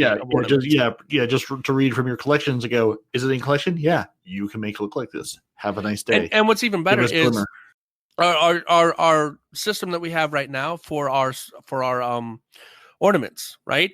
You can only get those from Eververse or the little drops, the engrams, the Eververse engrams, right? That's the only place you can get those. But with the transmog is any piece of armor you've collected ever, forever, and ever, amen, you can change into. So it's even it's more diversification without having to spend bright dust. Yeah. So you basically could have the ugliest piece of armor with the highest piece of stats on it ever, and you could just go, oh, okay, I want it to look like that armor piece, and then you could just do that, like you said, just make it look. Or like what you were talking about before, how one of the past Christmas seasons you really liked the armor, right? But the stats were crap on it, so you got rid of it. Well, now, since you have that armor in your collections, as soon as transmog comes into effect, you can make your current armor look like that Christmas armor that you had back then, with all the the bright lights and stuff like that on it, yeah. Okay, that's cool. Now it seems worthwhile. Yeah, no, it's definitely a good system. I'm really looking forward to it. I'm gonna make all of my armor look like this current raid armor because oh my god, it's so cool. Sorry, I digress. Returning to orbit now that I've either this armor or the Gambit armor. The Gambit armor is really sweet. So now that I've ranted longer than a raid leader on Valkor, let's wrap this thing up. 2020 has been a hard year for so many folks out there, and I hope that Beyond Light has been able to be a bright spot over the past couple weeks. For me, it has been. That's Respawn adding that. Playing Destiny 2 alongside you helps keep us going. Sorry, my literacy is showing. We are going to keep our ears and eyes open for more feedback as we continue towards 2021, and I hope your holiday treats you well and can't wait to share more Destiny with you in the new year. Thanks for your time, Joe. Thanks, Joe. That is amazing. So, shall we move on to this week at Bungie for the 10th of December 2020? We really should. We should. We should keep the show moving. Keep it moving, keep it moving, keep it moving, keep it moving. Basically, at the Talking beginning over of me, demon. He's never gonna get a word in, 'cause I'm singing off key and everybody loves it. Gonna keep singing off key, yeah. And not rhyming, by the way. That's the other thing. It's off key and it doesn't rhyme. So the beginning of this week's TWAB, they just reiterate in a shortened version of what we've just gone through with the developer update.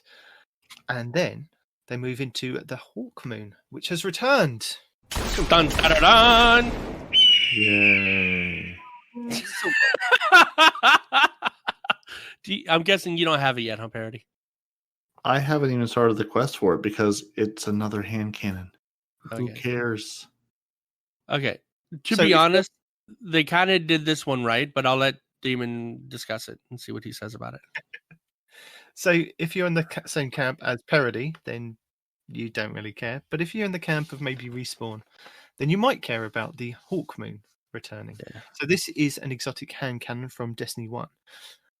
They say it's returning, but is it returning if it doesn't have the same perks? Is The big Hawkmoon in name is returning. Yeah, but I thought what was quite nice with the quest is that you kind of find a broken Hawkmoon or a part of a Hawkmoon as part of the quest to then rebuild. Mhm. They could have called it something else. You know, it could have been, oh look, this is a damaged Hawkmoon. We need to repair it. Now it becomes something else, like we had in Destiny 1, where we had that stupid auto rifle that became the Kavastov? no. The one where you had to go and kill the knights, the Hive Knights, and it dropped the white weapon. You then got kills with it. Yeah. That one. The really fast firing scout rifle. No, auto rifle. The really fast firing auto rifle. Yeah. Yeah. So in Destiny 1, there was a white auto rifle that would drop from Hive Knights at a certain point in the game. I think it was after the Crota raid dropped. And if you got kills with it, it would then upgrade itself to a blue weapon and change the name as it went up. And then a purple, and then exotic. Necrochasm? There Yes. it is. It eventually turned into the Necrochasm, which was an exotic weapon. But along the stages, you could keep the white weapon and the blue version or the purple version, whatever it was. I think it went white, purple, and then exotic. And each iteration of it changed its name. And I was listening to Abontis on his podcast this week, and he's been moaning for quite some time before this when they data mined that Hawkmoon was going to come back. He's like, is it Hawkmoon if it hasn't got the same perks or if it hasn't got the damage dealing stuff that it had in Destiny 1? And I think this week he kind of settled to kind of just go, you know what, I don't care kind of thing. It's back, it's whatever. But I kind of agree with him to some extent. If it's not the same kind of returning weapon with the luck in the chamber and the holding, was it holding aces or something? There was a specific perk, literally, that you could. Luck in the chamber is one of them. Yeah. So if I'm not mistaken, right? Correct me if I'm wrong. You had one round like that came in the weapon that did extra damage, and then luck in the chamber added 2 additional rounds that gave you extra damage. I might be thinking of a different one, but I think that was Hawkmoon. Yeah. Yeah. Okay. So you had somewhere in this 12-round magazine, I think it was 12 rounds, 3 shots that would do nutty damage, right? And now they brought it back so that instead of having the 3 random shots, you just have stacks of, what was it called again? I can't remember. You get stacks of something for this gun, right? And the stacks build up when you hit critical hits or any final blow with this gun, right? So 2 ways to get the stack. That's it. It was Paracausal, yeah. So again, critical hits give you a stack, and any kills with this weapon give you a stack, right? You can have a max of 7 stacks. There's no way to get around it. Hunter Dodge doesn't give you more stacks. No reloading perk that avoids actual reloading will give you more stacks. You can have a max of 7 stacks, period. That's it. Full stop. Don't try. Okay. Yeah. So what these stacks do is the more stacks you have, the more damage it does. And after, I think, the 4th stack, that damage gets huge. So it's I think meant to be good for PvE, isn't it? Where you can get several kills and then just it's actually good for PvE and PvP. Yeah, believe it or not. PvP, it's always kind of been a good gun. But this new version is also meant to be very good damage-wise on bosses for PvE. Correct. It's Yes. quite nice to see that now. Yes. So that's why I was saying earlier, I think they did this weapon right because they've given it viability in PvE and PvP instead of one or the other, right? Yeah. So and the stacks go up like a lot, right? No, it's not like, these other guns where like for example, the recombination perk, if you have 10 stacks, you get double damage, right? Just flat out double damage for that one shot. But this one gives you, I think at max stacks, gives you an extra 482% damage on the bullet. I think was the max damage that they found on Fallout Plays has a video. You can watch it. He gives you the exact numbers. Okay. But I think it was like 480 something percent damage for that one bullet. That was huge damage. Huge. And if you manage to get 7 stacks somehow on this gun, you can body shot, one shot somebody in PvP. Yeah. Because the body shot does like 287 damage or something insane, And that's the thing that's similar to Destiny 1. Whereas you got those 3 special bullets in Destiny 1, where you got the luck in the chamber, that could proc on one of the other bullets to then literally give you a 1-hit kill in PvP, which is why it was a muscle after gun in PvP in Destiny 1. So them changing it does kind of change the nature of the gun and how it works. But I get that, you can't bring that gun back into Destiny 2 because that would definitely be meta. Nobody would use anything else in the Crucible. Period.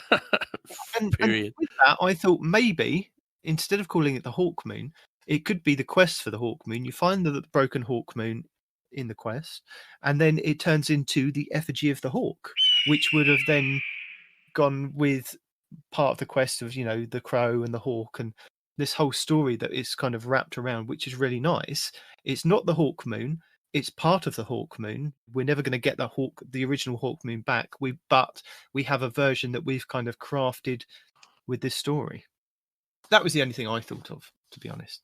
If you are interested in doing the quest parody, I will link the video by Fallout Plays, who goes in depth into detail about how to get it and what to do. But a couple of things that I did find out along the way. The feathers that you have to pick up, when you do initially start the quest, you go to Spider, he will speak to you. You then, as you exit Spider's building, there is a feather just on the outside on one of the crates just before you actually go into the open space area. Once you pick up that first feather, you can't then skip and go to feather 3 or 4 before doing the second one. So you have to go in order. I believe it's EDZ, Cosmodrome, Dreaming City, and then the Moon. So I think you have to do it in that order. And there's one part where you have to get either, I think it was kills in PvP and Gambit, or kill Guardians in PvP or Gambit, or kill champions. and it worked out to be 1 PvP kill equals 1%, and 1 champion kill equals 3%. So me doing Iron Banner this week, I did the initial part of the quest and then just went off into Iron Banner, and it just kind of completed itself by itself, to be honest. And once you do kind of finish the quest, there's a couple of story missions which are really interesting and nice to listen to. If I'm not going to spoil it for anybody who's interested in that at the moment, but you do get the weapon at the end, and there has been a little bit of data mining to go along further with what happens once you do get the Hawkmoon, because once you get it and you inspect it, there is a question mark on one of the icons for one of the nodes, which basically says that the random rolls will be available on future acquisitions of this gun, which is the first in Destiny to have an exotic weapon get random rolls. And the final mission has you kind of go into an area and defeat a boss, as most things happen. But what has kind of been data mined is a potential of doing like a heroic version of that to get. This is where we're going to get the random rolls to drop from. So it's a potential farm for an exotic and getting the roll that you're actually kind of comfortable with. And I have gone ahead and had a look on light.gg to have a look at what we can expect from some of these rolls. So they're not only just changing a couple of perks that you can get on this weapon, they are changing barrels and 2 of the perk slots.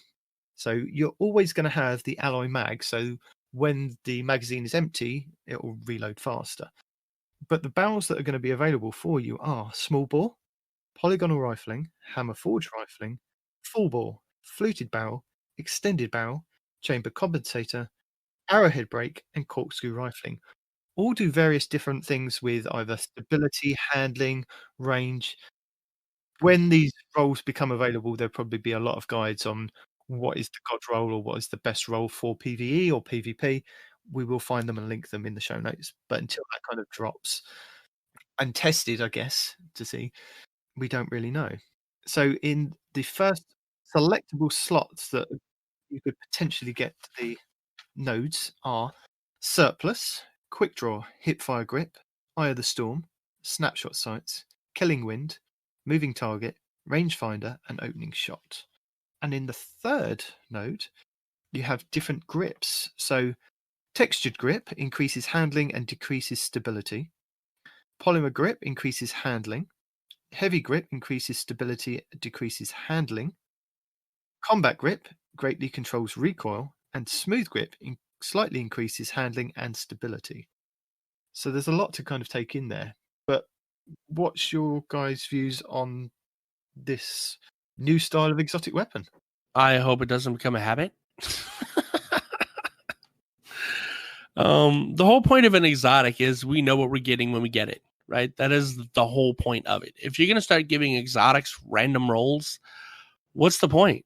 You know, imagine having a freaking and not just that, but most of the time exotic rolls like benefit the exotic perk in one way, shape, or form, right? So they're there to benefit the overall exotic perk. Well, if we just get like random rolls, then what are we actually doing with it at that point? Why not just make it a legendary? So you're not happy with this? I'm willing to see how it pans out for this particular weapon. But as a general rule, this is not what I want the behavior of exotics to be like. Okay. I'm perfectly happy to have exotics with some random rolls because it gives you a reason to get more than one. At this point, why would you need more than one weapon? Because it's the exact same weapon. You don't. That's exactly the point. We don't need to farm exotics. We need to farm legendaries. The exotics should be static. But if whatever.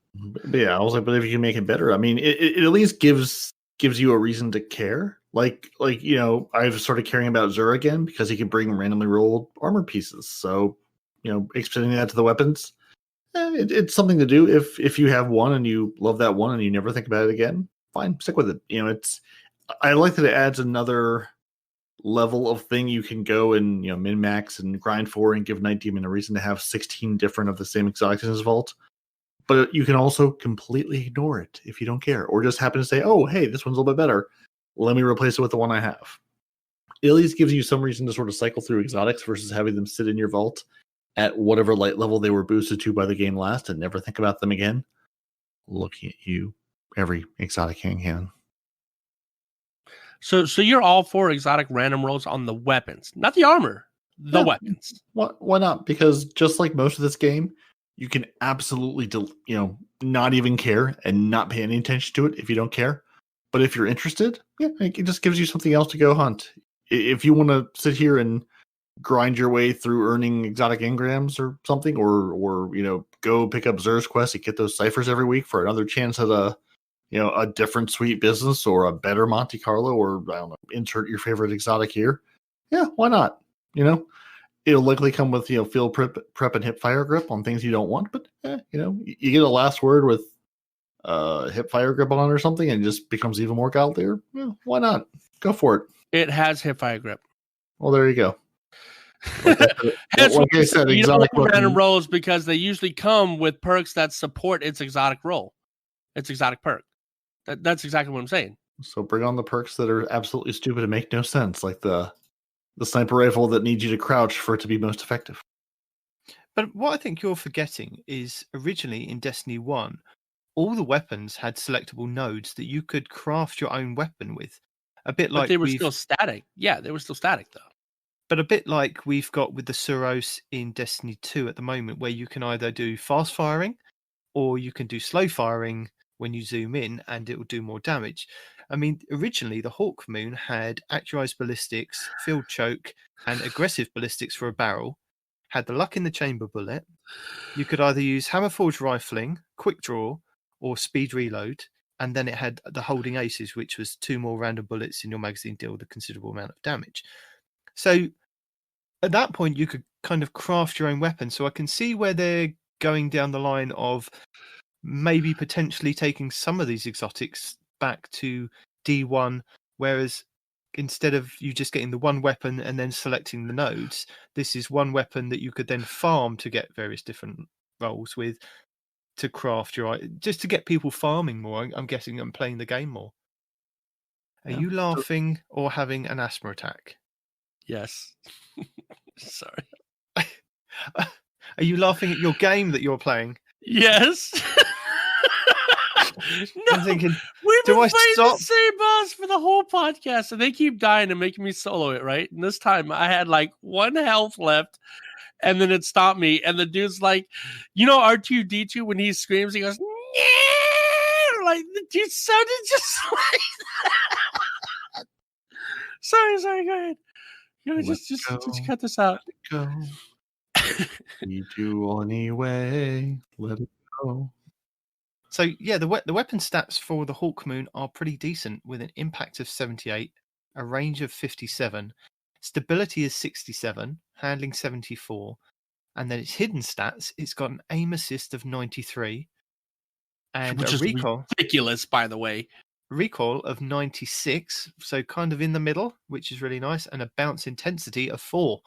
And it's been quite prevalent in the Crucible in Iron Banner that I have seen very, very much of it this week. And for all the console players that are out there that use hand cannons, it's meant to be a very, very good gun. I tried using it. I just yeah, I will probably try and use it a bit more now that I've watched a few more videos on it to see that I was using it wrong. I was just kind of spamming it just to try and get some hand cannon kills when I had that part of the quest come up for Iron Banner. But yeah, I did fall in love with the Ace of Spades this week, getting a couple of shots in, killing somebody, reloading, because that's the kind of guy I am. I get a kill and I have this ability, this unnatural ability of just trying to reload every second that I can to make sure that I've got all the bullets in the gun all at the same time. And I think with the Ace of Spades, I've kind of found that. And the Ace of Spades, for anybody that doesn't know, is another exotic hand cannon that I believe is available in the kiosk, because it was one of the quests that isn't available now. So this is, if you get a kill, it doesn't have to be a precision shot kill. You just get a kill with it. You reload, and it gives you 6 bullets with extra damage. And you can, I think I was getting you can 2-tap people with headshots with it, which is quite nice. And I was having quite a bit of fun with that. So I actually managed to get the catalyst done in quite a few games, having that, because I had the catalyst for it and hadn't bothered to do it until now. So yeah, that was good fun. Yeah, the hand cannons are definitely out in force this year. I honestly haven't kept up with what the meta is, but the hand cannons are definitely back in Iron Banner this week. Yeah, the Crimson, I saw a lot of people using the Crimson because it got the range buff, as last week's video from Astacross pointed out. It's an absolute monster. Well, I mean, the Hawkmoon is an actual monster too, because it can 3-tap, it can 2-tap, and it can 1-shot. So it depends on how many stacks you have. Yeah. I'm not good at getting the stacks. I'm good at getting the 1 kill and then maybe getting a 2nd kill after reloading. Ditto. Well, you get stacks with you get the stacks with the headshot hits too. You know. Yeah. You're assuming you're going to get headshot hits, though. That's where you've gone wrong, sir. Well, with 93 aim assist, I mean, the game's going to just give you some eventually. Yeah. You'll hit something. Yeah. But the problem is with the amount of bullets that you have in the gun to start off with. I'm already at 1 by the time I've shot at the first Guardian. So I'm not getting that many stacks by the time I get to the next Guardian, which is why I was liking the Ace of Spades a little bit better for my gameplay. Yeah. Sounds like you need to get better aim, bro. I do. That's all right. Don't feel bad. I suck with that gun too. It's just it doesn't feel good for me particularly. The gun is great, don't get me wrong, and how it works is great, but the way it bounces and its rapid rate of fire just it doesn't mesh well with me. I'm more of a raid hand cannon kind of guy, you know, fast firing, high stability, lower damage. I get more kills with that than I do like the Last Word or the freaking Hawkmoon or whatever. So, as we informed you last week, the Dawning is coming with this week's reset. No. There's going to be some lovely stuff. I believe it's going to be for the next 3 to 4 weeks. Is that right, Parody? Am I right? How many weeks? It run for? Yeah, it runs from December 15th to January 5th, which should be about 3 weeks. Cool. Yes, 3 weeks. Calendar confirms. And it is free to all players. So if you're like, I haven't bought anything, you don't have to. You can be a thick hunter boy all for free. Thick with like 9 C's in it. Mm-hmm. I am not a fan of the hunter armor. Sorry. Well, you don't have to be a fan of the hunter armor. You just have to play the game and enjoy playing the Dawning. I'm not even going to get the armor. They're going to be like, here's the armor. I'm going to be like, cool, trash. So the beauty of doing this podcast is for the last couple of years now that we've got notes on the previous Dawnings, which I will kind of go back over because some of it is relevant for you for the next 3 to 4 weeks. Let's see how relevant it is. To participate in the Dawning festivities, that's the word. That's the word, yeah. That's the word. Originally, you have to escape the Cosmodrome to unlock the tower, and I'm guessing it's still the same. You still have to do that. And last year, you had to achieve the power of 770, but I'm guessing it's going to be 1050 or 1060, whatever the opening power cap is for getting into the game. Last year, we had an SMG for us to obtain, which was the Cold Front. This year, we have, if I can find it, a fusion rifle. We have a fusion rifle, which is called the... You gave all the money to Charity Fusion Rifle. No, it's right there inside of our Discord, dude. I know, I'm just about to read the name. Hang on. The Glacier Chasm. There you go. There you go. I did say it. So this is one that we... Yes. So I think this is the item that is replacing like the SMG that we could get last year. The fusion rifle? Oh, I see what you mean. Sorry. Yes. So the fusion rifle this year is the event's weapon. And the way that we got it last year is to give gifts or boxes of cookies to vendors around the world. in the virtual world in Destiny, and they would give you a package back which you could open, which could give you various amounts of things. You could have some lovely blue armor, or you could have some infusion fuel, or you could have enhancement cores, or you could have nothing. So Emphasis on the blue armor, because you got a lot of that. you A did, lot. but there were lots of things to kind of lots of ways to actually kind of get a lot of packages from just playing the game normally. And the SMG last year again was random rolled, like the Glacier Chasm fusion rifle will be this year. So the amount of packages you turn into the different vendors, more chances that you get different rolls for the fusion rifle. So last year they put in the heavy machine gun, which was the Avalanche from the previous year, into Which was good. Which was good, but they haven't mentioned that this year, or the SMG. So because I'm guessing that they were sunset in before Beyond Light, unless you collected them and you've got them kind of in your collection now or in your vault, they're kind of gone. They don't mention that they'll be coming back. It'd be interesting if they did put those back into the loot pools, but yeah.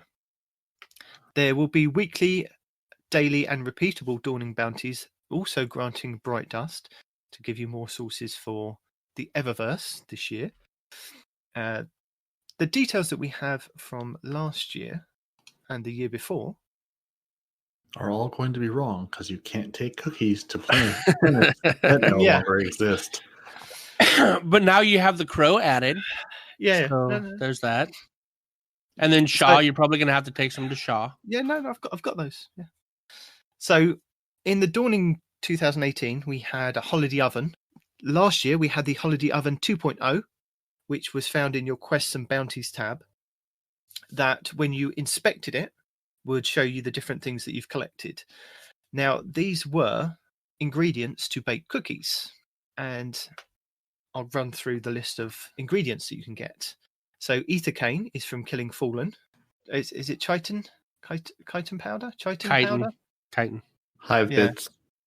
Chitin powder is killing Hive. Vex Hive milk, baby bits. Yep. Vex milk killing Vex. Cabal oil from killing Cabal.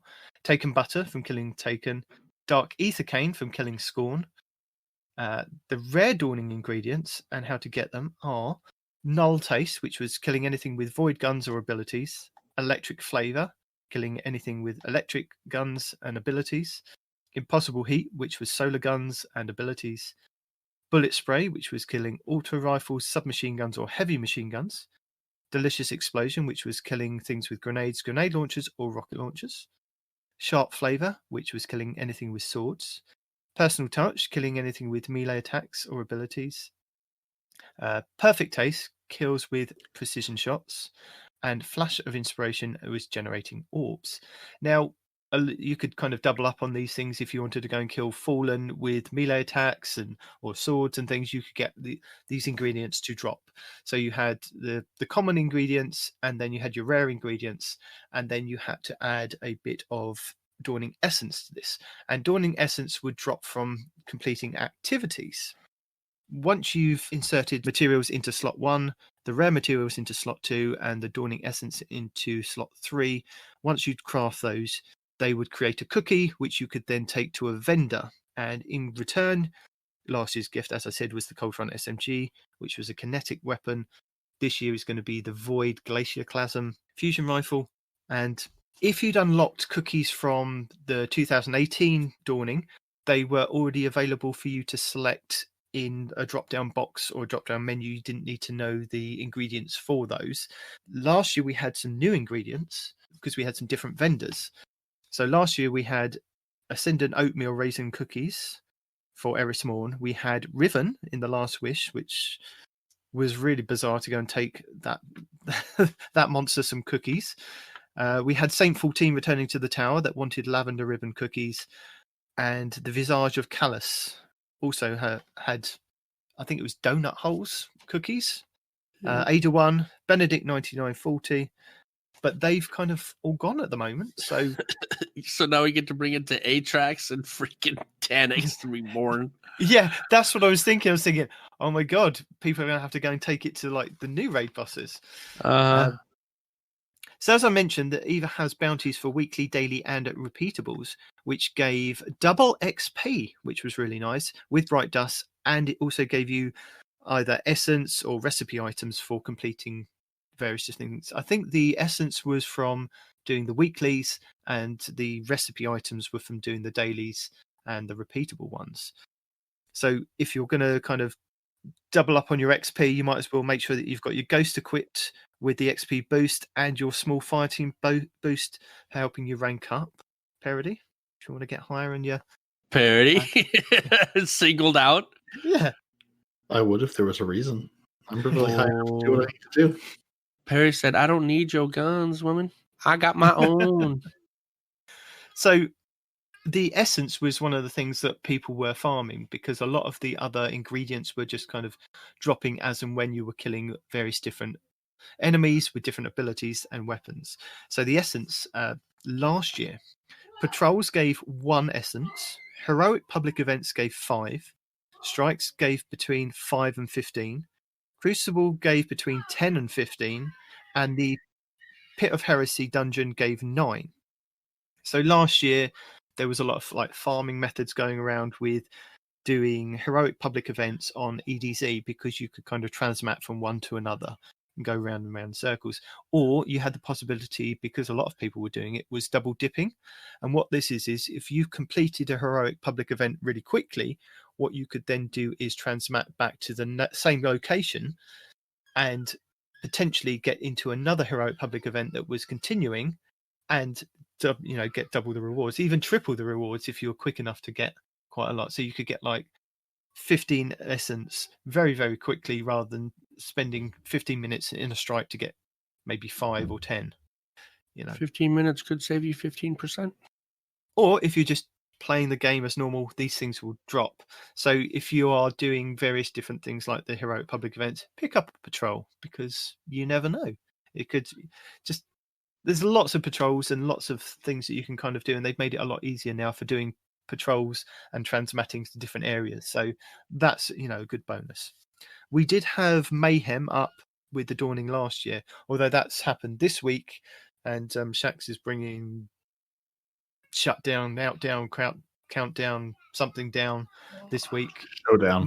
Showdown. Mayhem may appear in a couple of weeks' time, so that'd be a good one, because those games go really quickly and you can get between 10 and 15 with that. So I thought that was quite interesting.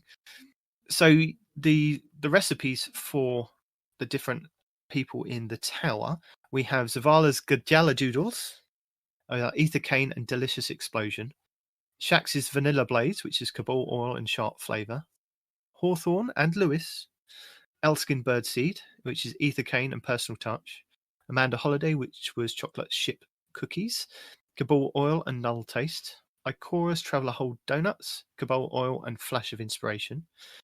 He had the Drifter's Dark Chocolate Moats, which was Taken Butter and Null Taste, Banshee 44, which was Telemetry Tapioca, which was Vex Milk and Bullet Spray, Zer, when he showed up on a Friday, like Strange Coins, which was Taken Butter and Electric Flavour. Then you have Devon K's Gentleman's Shortbread, which was Ether Cane and Perfect Taste. Don't have a Sloan anymore, don't have an Ashamir, and don't have an Anna Bray. But we still have Failsafe with Infinite Forest Cakes, which was Vex Milk and Impossible Heat. Spider, over on the Tangled Shorelight, Candied Dead Ghost, which was Dark Ether Cane and Flash of Inspiration. Petrovenge, over on the Dreaming City, was Ill Fortune Cookies, Dark Ether Cane and Impossible Heat. And we did have a bonus recipe, which was Burnt Edge Transmat for Master Rahul, which was Cabal Oil and Personal Touch. And I will link the video from the 2018 Houndish video and the 2019, if anybody's interested, because they do run through the recipes for you for anything that you don't have if you are new to Destiny. So rather than you kind of listening to me over and over again reiterate them, if you did catch them, then that's good. But if not, then they do have them in those videos. If not, then rewind and listen again. Although what psychopath would do that? But yeah, as you were saying earlier, Varix, the Stranger, Shorhan. I don't know why I put Han Shaw. It's Shorhan. new characters into the game, and the potential you might have to go and see a raid boss to go and give more items to. True story. That's the only time I've ever visited Riven in my life was to give treats to. You're kidding. You've never done the Last Wish raid? No, I've never even done any part of the Last Wish raid. What? Have we met? Yeah, but damn, bro. When I say I don't raid in Destiny 2, I wasn't lying to you. There is an opening quest to the Dawning this year, and I think it's the same as last year's because I've looked in the database at light.gg. The Dawning has returned to the tower. Seek out Eva Levante in the tower courtyard to join in the festivities. Available during the Dawning 2020. So use Eva's holiday oven to bake gifts for Commander Zavala. So I think last year she basically gave you the ingredients and gave you the oven. You created the cookie. You walked over to Zavala. You gave him the cookie.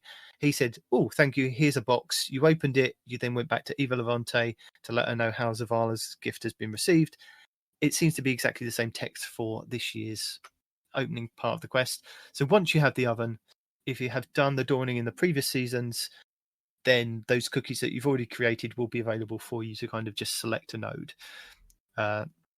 So what was confusing in looking at the light.gg database for this year, they've got the vendors that aren't in the game still listed in the game, and it says only available during Dawning 2020 for people that aren't in the game. So like the Visage of Callus, Ashamir, and I'm like, where are these people gonna be? Are they is there gonna be like something in the tower that you just go and feed these cookies to, like we had with the what was that event that we had, the Guardian Games? So like you just go and deposit a cookie in a little slot. We don't talk about that. I know you don't. So again, we as I said, we've got the Burnt Edge Transmat for Master Rahul, Alkaline Reg cookies for Sloane, which aren't available because she's on Titan and Titan's not here, which was really confusing. So the new ones this year are the Bittersweet Biscotti, which is for the Crow in the Tangled Shore, Blueberry Crumblers, which are for Shorhan in the Cosmodrome, and the Bright Dust Snowballs for Tess in the Tower. So she's been added to the list of vendors. Yeah, so you now have to visit the tower to speak to somebody at Eververse. So they've made her relevant again, rather than just kind of tabbing across and opening up your engrams. So She's never relevant. No, she is now. You've got to go and deliver cookies to her. But can I do so from orbit using No. the app? You cannot. Oh. Eva's also been included as one of the vendors this year, so you have to take classic butter cookies to her. Varix would like some etheric cold snaps on Europa. They would. Is that it? What about Atrix? What about not Atrix, Atrax? What about spoilers? Tanix? Tanix Reborn. No, they don't list those. But as I said, what's confusing is that the vendors that aren't in the game are still listed as only available during the Dawning 2020. Hackberry tarts for Benedict 9940 in the annex. So yeah, it's just everything else is kind of still the same, I guess. Yay, more of the same. I'm so excited. Can't wait. Looking forward to it. Happy noises. Yay. But there are some lovely exclusives that are coming to the Eververse store for purchase either with Bright Dust or Silver. And we have the Emberwick shell, which is like a candle on top of it is a very goat. much like a candle. It's I think of the three, that's my favorite one. Okay. That's quite nice. Yep. The Tangled shell, which is a blue shell with some lights dangled around it, which do light up. The Little Helper shell, which is a plain ghost with a little Santa's hat on. Then we have some ornaments for existing weapons. So we have the Glee Barrage for the Xenophage exotic heavy machine gun. The one that played me. Yep.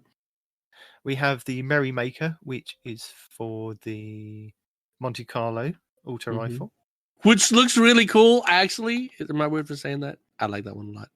No. Last year, I believe we had ornaments for what's the Void exotic sword? Exotic. We did. It was the ice thing that I'm currently using. Yeah. Yeah. I don't know the name of the sword though. Parody. No, I'll get it. Give me a second. Parody's I'm gone asleep. looking in my inventory. It's called the Black Talon. That's the one. Thank you. That's the one. So yeah, we had an ornament for the Black Talon, which was ice themed, and we also had one for the auto rifle. The I can't remember the name now. It doesn't matter. The one the that the has, hard light. That's it. Yeah. So we had an ice ornament for the hard light exotic Mhm. auto rifle as well. So they may come back into the loot pool as drops or something that's available from the Eververse. I doubt it. I think like Bungie said, that's those you had to be there kind of things. Now we have two new ones to get. So Okay. So there is a Silver Wing Kestrel available from Eververse, which is a new ship. Mhm. And then there's another ship that has different transmat effects. So there's a cocoa, a mint, and a rose trail effect with engine upgrades, which are available from Amanda Holiday in the Tower. But the source at the moment is unknown how you get it. So I'm guessing it's turn in a bunch of quests, do a bunch of things. it's always bake a bunch of cookies. That's what it is. Yeah. Bake a bunch of cookies, you'll get it to drop. There's an exclusive transmat effect for when you're transmatting to the surface and a shader that also goes along with it. So that's probably going to be the reward for continually baking cookies. There is another ship called the Fourth Mark, and the source for this is the Coupe de Grande, which is a finishing blow. Don't know what that is. Maybe that's doing another part of the quest. Then we have 3 sparrows that are available. We have the Gift Giver, which looks very similar to one of the holiday sparrows that we had a couple of years ago, which was Santa's sleigh. Mm-hmm. The Polar Prancer, and the Mirthmobile, which is one that Respawn's going to get. I'm gonna get all of them, but the Mirthmobile is dope.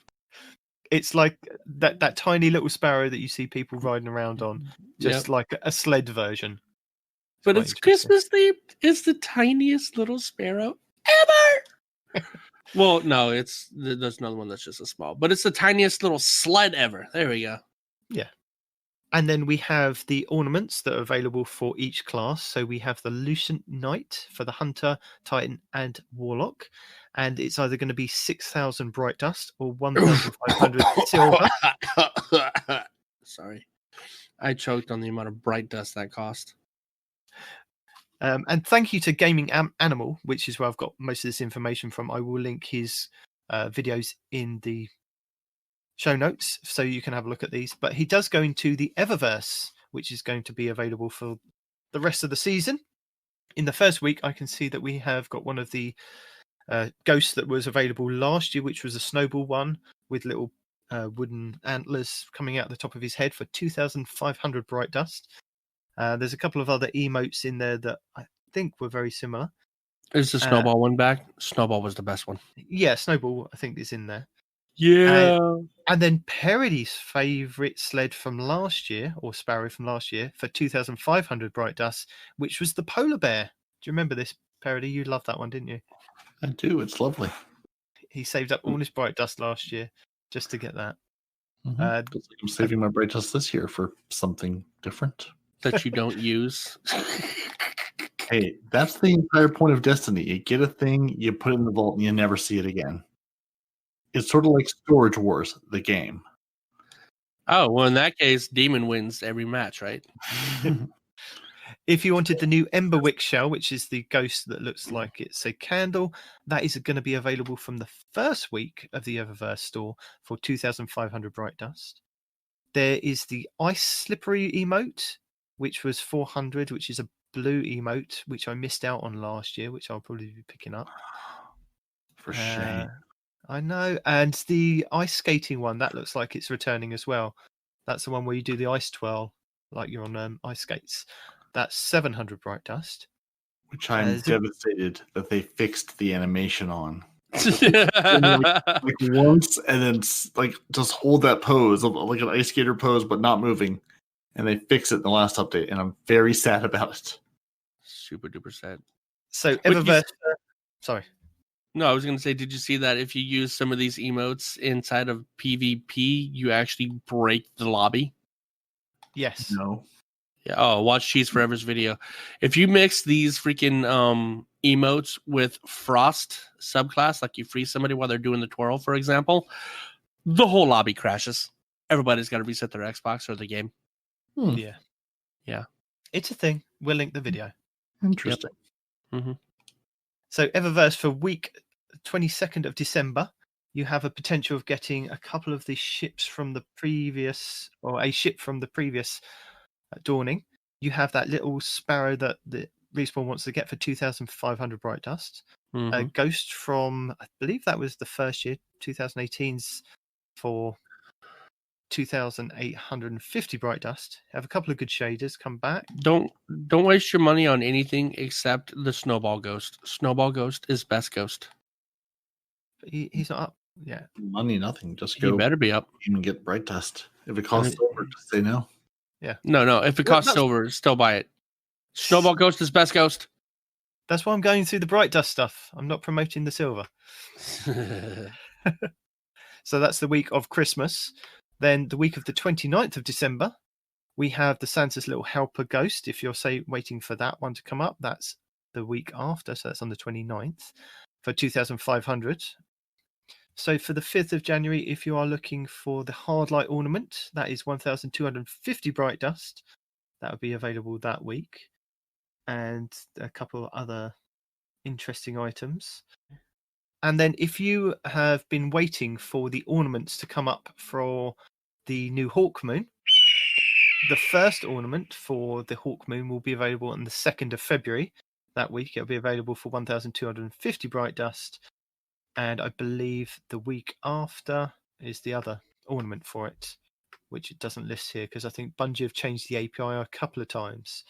So Gaming Animal was a bit upset because he'd already put out a video saying this was the weeks that was going to happen, and then they changed it, so he had to redo it. And it looks like there's going to be a Cloud Strike ornament available on the 26th of January for 1,250 Bright Dust. So as I said, I will link the Gaming Animal videos for you to go and check out the Dawning and the Eververse items that are going to be available for the next couple of months. And the names of those two ornaments, by the way, are called. Wait for it. On Ashen Wings and Feeling Lucky. I like that on Ashen Wings. Feeling Lucky, it's kind of plain with like a burnt steel kind of look to it. You know how burnt steel has those kind of green purple hues? Yes, no, maybe. Anyway, No, yes. that's what it looks No, like. no, But yes. the Ashen Wings is the one with all the feathers and whatnot. That's pretty dope. Okay. So I may have zoned out and lost track entirely of where we were. Are we at 1? He just covered the ornaments and all the stuff from the Eververse store. So after Eververse, We've got Super Smash Melee. that's No. not right. Super Smash Warlock Melee. Oh yeah, Oh, They- that. yeah. So the warlocks were all powerful super gods, and then Bungie said, "No warlocks, you can't have nice things." And then they said, "Okay, you can have some nice things." They have taken the warlock's penumbral blast and increased the projectile range by 37%. The minimum distance to cast the ranged melee is reduced by 32%. So basically, you can throw the ranged melee closer to targets. So warlocks, tell me if that's good, bad, otherwise, or if you're still sad about no longer being super gods. Oh, they're always going to be sad about no longer being gods. I mean, it's just. I mean, look at the Fallen, right? When you have a taste of what it's like to be a god, and then it gets stripped from you.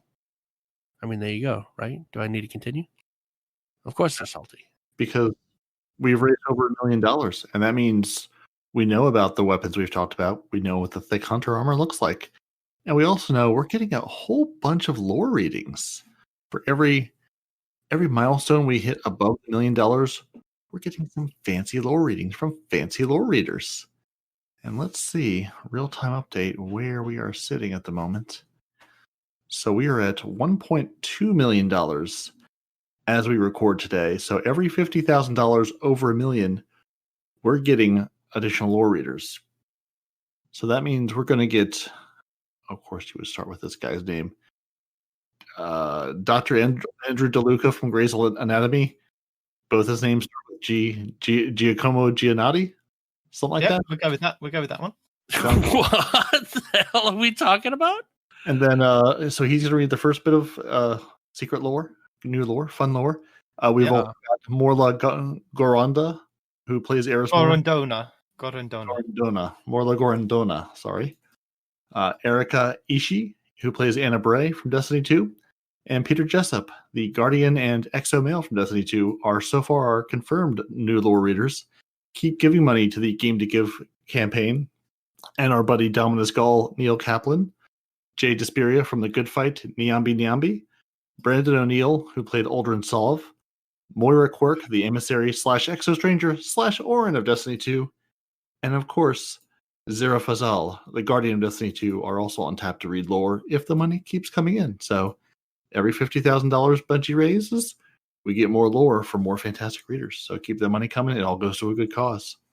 Or you could ignore all of those lore readings and just stay with us, because we have some fabulous lore readings coming up from Not Half over the holiday seasons. Yo, holiday lore! And you usually have to do anything but subscribe to our podcast to get it. That's it. We make it very easy for you. Right? You know, we don't make it easy, though. Literacy? Yes. Connectivity. Literacy and connectivity. As always. Yeah, we wouldn't fix things if things weren't first broken. So since update 3.0.1.1 on December 8th, they've been investigating some various connection issues. So if you've seen a increase in prunes, weasels, bees, cacao, centipedes, and chickens. Not current. Current? Because I'm getting a lot of current errors. Nope. That's what I was wondering. Okay. Nope. They've fixed those. So if you're seeing those, hopefully that's better now. Trials of Osiris, scheduled to come back next week on December 18th. They're making some changes to the reward schedule. So during the first 4 weeks, the Flawless Chest. Again, there's that literacy thing. Flawless Chest will drop an Adept weapon. The 5th week will drop an armor piece, and the subsequent weeks will switch between weapons and armor. Adept weapon mods will drop each week. No one here cares, because no one here will ever see those, unless we're getting shot in the face by them. PS4 friends, you have an update. You now have friends again. You can see them, play with them, interact with them. Yay! However, there's apparently another issue that they're going to fix on December 14th with a new hotfix, 3.0.1.2, so maybe you can't be your friends. If you have a fancy new Xbox, because you're a fancy new Night Demon who went to France and got himself a fancy new Xbox, you're seeing some screen freezing or tearing issues. So basically, they recommend quitting the Destiny 2 app before signing out. If the game does freeze, players can press the Xbox guide button on their controller, select D2, select quit, and then go back to the game, which really you should do anyway, because otherwise every time you start the game again, it says, you weren't here, please restart your game. But if you are seeing this bug, they are going to fix it in that same hotfix, 3.0.1.2 on December 12th. Vesper of Radius update. You can't have it. It breaks things. So apparently you could cast a rift while falling off a ledge. Combining that with stasis could result in a quick lethal combo to opposing people in Crucible. The rift energy wasn't being used, so it was possible to repeat it over and over and over. This is getting fixed on December 17th in hotfix 3.0.1.3. As we mentioned earlier, Spoils of Conquest. They're investigating the issue of the Spoils of Conquest from the raids disappearing when putting them in your vault. So don't put them in your vault. Keep them on your character and they won't disappear. Oh, you didn't do the voice. Which voice? Vault. I don't know how you did it earlier, but you went, don't put them in the vault. And it vibrated my ears. Put them in your vault. Keep them on your hunter. He will keep them safe in the ship far behind the front lines of the battle. Oh, turn your bass up and do that again. Whoever's listening, turn your bass up and rewind. And players who are migrating from Xbox One and PS4 respectively will need to download all of Destiny 2 again. If you somehow weren't aware of that, be aware of that. Also, if you buy a new console, you have to re-download the game because that's how the world works. Apparently, on the Xbox, it will download for you. If you're on the PlayStation, you have to actually go to the store and say, give me the update, please. So if you have a shiny new console and you're going, it still looks exactly the same. And unlike Night Demon, you don't think it's just your TV lying to you, go to the store, choose the PlayStation 5 upgrade, then you'll actually get the things you were meant to have. And along with the next-gen updates, a couple of people on the consoles were seeing some of their settings on PC transferred to their console if they're cross-saved, which was apparently causing some issues like screen tearing. So until they can implement a fix, console players seeing the screen tearing issues should go to settings in video and choose reset to default to resolve these issues. So crossplay, making things broken. And now friends, we get to our known issues. Cross-gen matchmaking, sometimes it doesn't work. FPS issues on PC, there are some, they have a thread going. Go there if you're having problems with it. PlayStation Remote Play reverts control mapping and may not function at all. Deafening Whisper doesn't trickle. Doesn't trickle? Definitely doesn't trickle. The Deafening Whisper doesn't trigger the Abyssal Extractors perk on the Nezarec Sin Exotic Helmet. The Nezarec Sin Exotic Helmet also no longer triggers for 5 seconds after the second kill, and heal buffs are now 2.5 seconds. This is intentional, but we failed to call it out in the patch notes. The original functionality was actually a bug, and now they fixed it. That was the thing I was trying to think of earlier that they have now called out here. Good job, Bungie. Necrotic Grip doesn't give melee energy on the combatant kills. This is intentional, and the exotic will be updated to remove the text mentioning this. The Necrotic Grip also doesn't poison combatants when ranged melee attacks break their shield from full. This is a bug, they will be fixing that. Honed for Speed and Ascendant Champion Triumphs don't unlock when completing the Keep of Honed Edges Ascendant Challenge. Words are hard. If you're looking for Toland in the Shattered Ruins Ascendant Challenge, he doesn't appear. The Surrounded perk buff does not linger when using the Surrounded spec mod. The True Prophecy has been removed from the world loot pool. This is intentional. That is a sad thing. The Shotgun Dexterity Arm mod shows in the legs category in collections, because leg day and arm day are also very important for a well-balanced Guardian. The idea is that they're not actually supposed to show up on the lakes. That's the idea. We get... Oh, never mind. The Line in the Sand weapon model has random protrusions when held. The what? The Line in the Sand weapon model has random protrusions when held. It likes it. Keep holding it. I don't know what that is. I think it's a linear rifle. Yeah. Linear fusion rifle. The unrelenting weapon perk isn't functioning. The Lost Lament quest sometimes needs to be abandoned and reacquired to continue. If you're trying to look down the scope of your Thunderlord, you can't. Hold on. No, I need you to stop. My son, right now, he's actively having the problem where he's on the part where you have to find the broken blade. And he's talking to me right now, and he says he's done it like 9 times and he doesn't get the broken blade. Is that the part that's broken? So he needs to abandon it and start over? It sometimes needs to be abandoned and reacquired to continue. All right, I'll let him know. Now I know what you know, and you know what I know, because that's all Bungie says. And the Amankara bones may not spawn in the Akonark Abyss Ascendant Challenge. So it sounds like if you're doing Ascendant Challenges right now, just don't. Wait until they get these things fixed. For full list of issues, as always, go to Bungie's Known Issues article. We link it in the show notes. And that's what we've broken. That's what they fixed. That's what we're going to hear Respawn complain about in future episodes. It's all good times. Yeah. And then we have some movies. We have some art. Go look at it. It's pretty. We like it. And that's the last 12 of the year. And Bungie's going on a big hiatus, and they're all going to finish, developing Destiny 2. And that's it. The end. Game over. Time to go home. As somebody that's never had to reacquire an exotic quest, where do you do that from? Yes. What quest was it? Lament.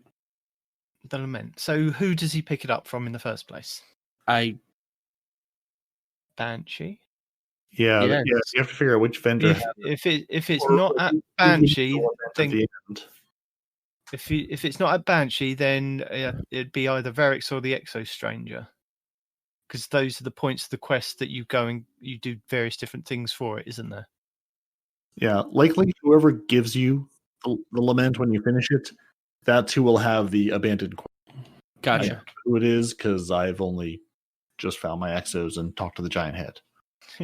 Gotcha. But I get what you're saying, Respawn. They don't exactly elaborate on that in the even in the TWAB to say, look, if you have to abandon it, it will be reacquirable from this person. It's just you abandon it and then reacquire. Well, where do I go? Yeah. Tell me where I need to go. Because Alex is asking Please, me this. Bungie. He goes, well, where do I get it from, Dad? I'm like, I'll be right back. This is why it's important to learn to Google well from an early age, because you will have a lot more success in video games if you can search things. Well, he's like It'll me. make it easy. If there's nobody here, he'll Google it. But if he has a source, Mhm. aka me or you, he'll utilize the source before he wastes his own time Googling stuff. Then somebody else can Google it for him. I get it. Exactly. So something that I found out recently, and I was going to mention it last week, but I completely forgot about it, is they changed the Mida mini tools that they said that you could reacquire those to go along with the Mida multi tool, which was the exotic scout rifle, because they'd updated the system and the previous mini tools had kind of been sunset with I think they changed it to the Callus mini tools, which was a submachine gun that you could only get in the menagerie, which has now gone away. So they said they would update the old model and it would be reacquirable from Banshee, I believe, if you needed one to pair with your Mida.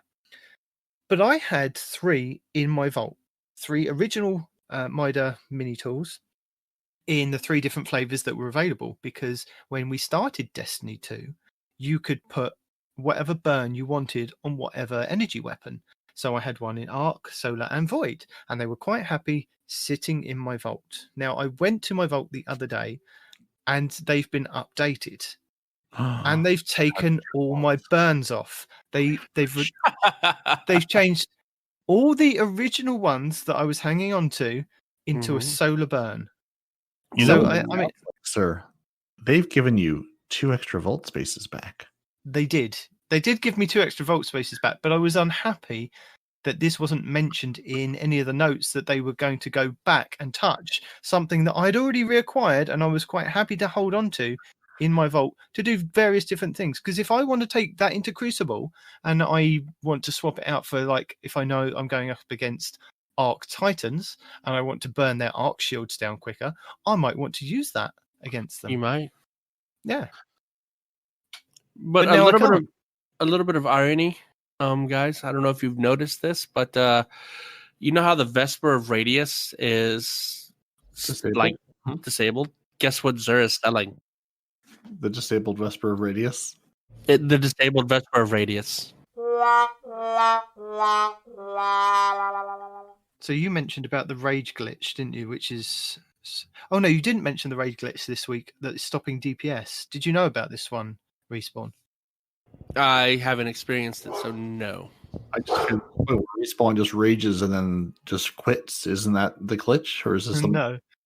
So I think there's 2 glitches at the moment that are happening in the raid, the new raid anyway. So people are going Cheese Forever videos again points this out. People are going into the raid, and at a certain point where you have to pick up one of the buffs, if somebody emotes next to a multiplayer emote next to you, and then goes and steals that buff from that character or that item from that character, they can then potentially crash the whole lobby and everybody has to restart their consoles or machines. What idiot is emoting while they're picking up the debuff? People are intentionally doing this and crashing raids. You don't have enough fun if you're not emoting. Why? I emote. Why are you intentional? I understand like PvP lobbies, like if you're getting your butt whipped or whatever, you crash it. But why would you do that? People do strange things. Or bad. So that was the first one. And then apparently there is a glitch which is stopping you from doing DPS in, I think it was the final encounter of the raid.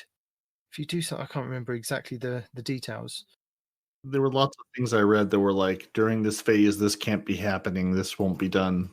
But it didn't, those words didn't make sense to me. Yeah. But yeah, there's another video that she's put out that is stopping people from doing a lot of DPS, and I will link that in the show notes if you are doing the raid and you need to know what not to do. So that'd be handy. Respawn mentioned something last week which I thought would be quite handy for people that didn't know about the raid in general. And you were telling me, I think it was before the show last week, about the possibility of getting re-rolled weapons. So this was the point of, you've done the raid for that week, but then you go back into the raid to acquire tokens, was it? To then get potential chances. Well, it's at not re-rolls? tokens. It's the raid. It's the raid spoils. Okay, right? You explain it to people because I don't know. Yeah. So the raid spoils that you can use to buy stuff from the kiosk, like in the tower, right? Yeah. So the same raid spoils that you use to buy stuff from the kiosk, what happens is you can take those into the raid, the new raid. And when you beat the final boss, right, that chest is actually a vendor, right? Now, in this vendor, you can do one of two things. Either A, you can get a rerolled weapon, a rerolled piece of armor, or you can get a chest, right? The chest has a possibility of dropping certain things, right? So let's say if you don't have a scout rifle, you can purchase the chest and have a chance at getting a scout rifle drop. Now, from what I'm told, don't spend your money on that, right? Because a friend of mine said he wasted all 240 of his knock it off! All 240 of his raid spoils on these chests to get the scout rifle, and he never got it. So just keep going back in, hope you get a roll, I guess, and then you can just re-roll it from the kiosk. But yeah. So explain it to me like I mean, I don't know. Explain to me like I'm 5. Explain to me like I'm 5. So I've gone in and I've done a full raid on all 3 characters. You so get I've got 20 spoils, no matter what. So I've got 3 weapons that are available in the loot pool, and I've got 3 3 armor pieces. So when you go to this final chest, is it just the items that you've currently, what you get in the raid? Correct. Those are the only things that you see. Yeah. Okay. So you can then, for that week, is it? Or say that I got the shotgun 2 weeks ago and I take that shotgun to that chest. Do I re-roll it at the chest? You can. Every weapon and armor that you've acquired up to this point, regardless of when, you have a chance to re-roll at that chest. You get to pick, right? It's not like, hey, I want a weapon re-roll. It's going to re-roll one of the 6 that I've gotten. No, you can specifically select the shotgun and get a re-rolled shotgun. Okay. Yeah. But does it swap out the shotgun that I've currently got? No, it's an addition to. Okay. You're getting another weapon or another armor piece. Yes. Okay.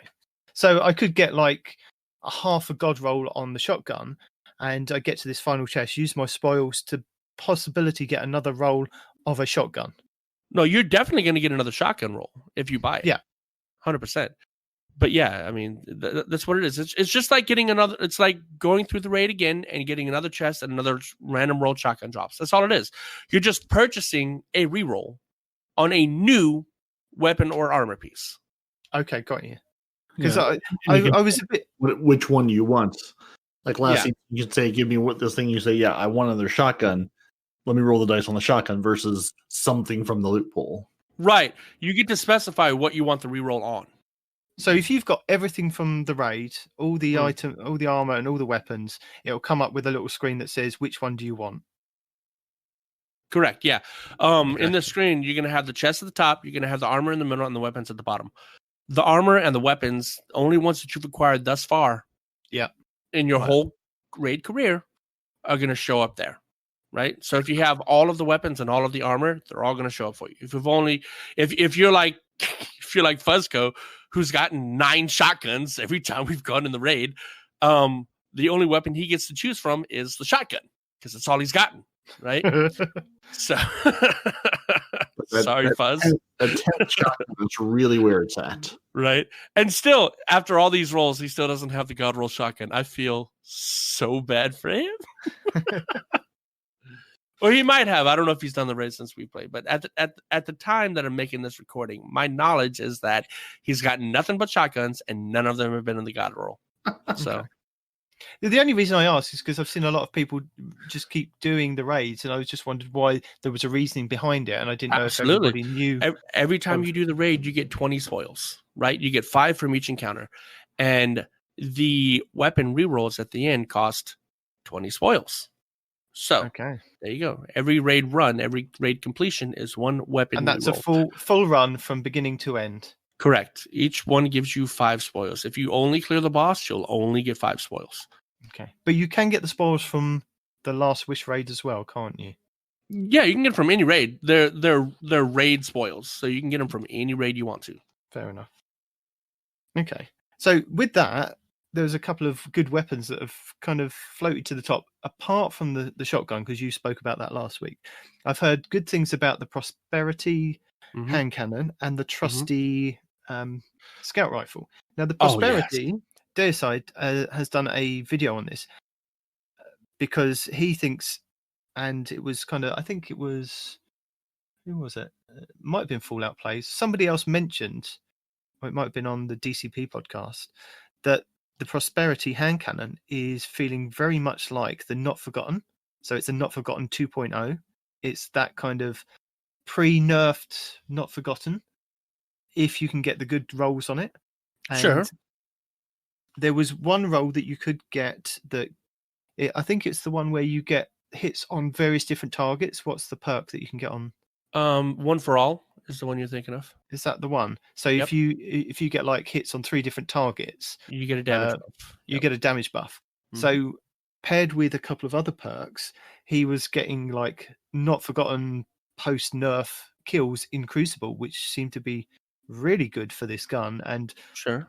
I mean, he's got really good gameplay. So anybody that's looking for Not Forgotten 2.0 plus version that you can infuse up, it's worth doing the raid for. And the other one was, like you were saying, the trusty scout Hold rifle. on, before you get back to that. Sorry. Regarding this particular hand cannon, right? Because I'm trying for this hand cannon to get a God roll on it. I have good rolls, like I have rapid hit and rampage, right? So I have really good rolls. But this hand cannon can get one very specific roll that I'm trying to get, right? So it's small bore, accurized rounds, reconstruction, and rampage, right? So reconstruction is what? Is that double the one where magazine capacity, and it always loads your magazine. Yep. I think that's the one that he had, but then he had that one for all perk as well, because it was better than the rampage. Probably, but rampage is easier to proc, especially when you have a god tier magazine, right? Yeah, and I suppose you put a rampage spec on it as well. Yeah, so the magazine defaults at 10, right? You can get more or less depending on, what magazine perks you get. Like if you get extended mag, obviously you have more than 10. So base mag 10, reconstruction gives you 20. You're going to have the small bore and the accurized rounds, which already gives a ridiculously stable hand cannon, even more stability and range, right? And then you pair that with a rampage. So you have 20 hand cannon rounds to stack rampage with. I mean, the other one might give you more overall damage, but it's harder to proc and it's harder to keep proc, right? Because rampage, every time you get a kill, it refreshes that rampage timer, right? That is not the case with One For All. Once you start the One For All timer, it has to count down to 0 before you can reproc it. Okay. So that means for the 10 seconds or whatever, I think it's 10 seconds. Yeah, you get that extra damage, but you can't reproc it, right? When the 10 seconds is over, now you have to shoot 3 more enemies to reproc One For All to get another 10 seconds of damage. Whereas Rampage, you just keep killing. Boom, boom, boom, boom, and Rampage just keeps going, especially if you have the Rampage spec mod. So to each their own. Personally, I go reconstruction and rampage, but if you're confident with the One For All, that's you. It's not a personal favorite of mine, though. And the other one that Parody was saying that was happening in Iron Banner was the trusty scout rifle, which is a monster. I have the God roll for that one. Now, oh my god, it's so good. This is a scout rifle that I've touted for so long. The archetype, anyway, it's the same as the Black Scorpion SR4, and it's one of my favorite scout rifles. The Frostmire's Hex from the Iron Banner at the beginning of Iron Banners from Destiny 2. Really fast firing, rapid fire, but the range on it isn't that good. I mean, on some of the ones that I've got some really good range on it. And I used them when scout rifles were quite good, and I hung on to them. But I'm glad that scout rifles have now been touched in this sandbox, and I've heard a lot of positively good things about scout rifles in general. I mean, I used Mida to do some of the quests for the Iron Banner this week, which... Now, do you know what was done to them? You want to tell the people what's done? I honestly can't remember what was done. So the biggest thing that was done to them is the target acquisition has been really buffed. Okay. So that's why they're really good now. And with the trusty, you can 4-tap a Guardian to the head. You could potentially get faster than 4-tap, but base rolls, no damage perks, you can 4-tap in the head. And it's automatic rapid fire, right? So you don't have to get full auto for the trusty. It comes full auto, right? Yeah. And then like for me, I have a couple of rolls. I have the reconstruction redirection. That's for PvE, which is amazing. But for the PvP, you want the reconstruction and probably Wellspring. And I'm not saying high impact reserves, and this is why I'm not saying high impact reserves, right? So with double the magazine capacity, people were thinking that, oh, holy crap, well, with high impact reserves, when half the magazine is gone, that still leaves me with a full magazine of extra damage rounds. Bungie thought about that, and no. So if you have the max rounds, so in this case, it comes with a base of 17, you can get 34, right?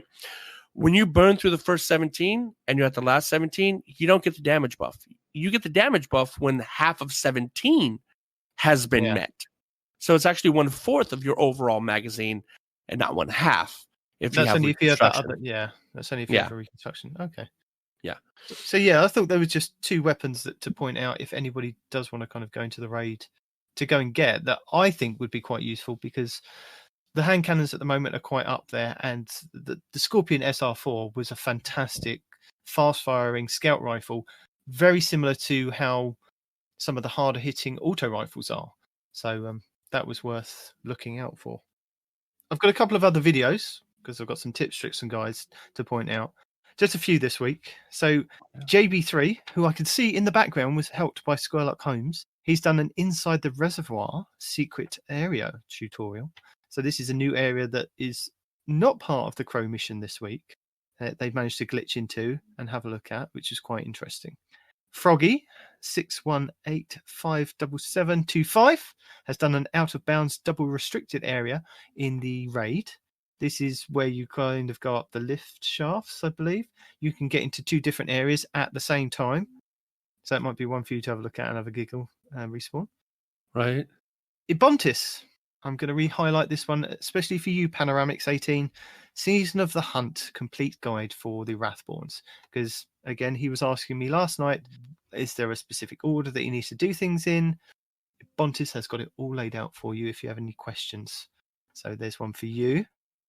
Fallout Plays has got a guide for the steady hand cannon for the Iron Banner, because this has come back with some really unique rolls and some really good ranges with certain perks that you wouldn't think would be good ranges. He's got a God roll guide for that.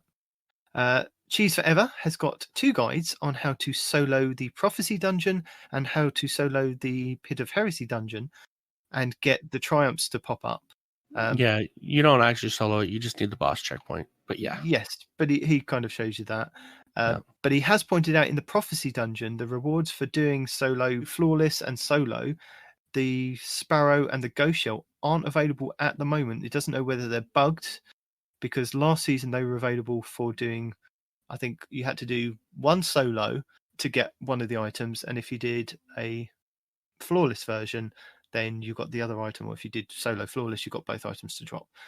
But at the moment, because they're not part of the Triumph thing, because of the sun setting and the old Triumphs being in the back end kind of thing, they don't seem to be dropping, or it could be because he's cheesed it or glitched it, or it could just drop later on.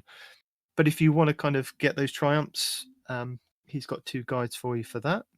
And then again, I will link the Dawning Bungie trailer for this season, the Houndish Dawning video for 2018 and 2019 for any of the recipes that you need to bake the cookies. Gaming Animals Dawning 2020 items and gear, and the calendar for 2020 and 2021 going into February. Astacross has got a really good guide on the Stars in Shadows, which is the pulse rifle we were talking about earlier on in the show. There's some really good roles for that. And as I mentioned, Fallout Plays has a guide on the Hawkmoon, the exotic hand cannon quest that's out this week. He's got a guide for that.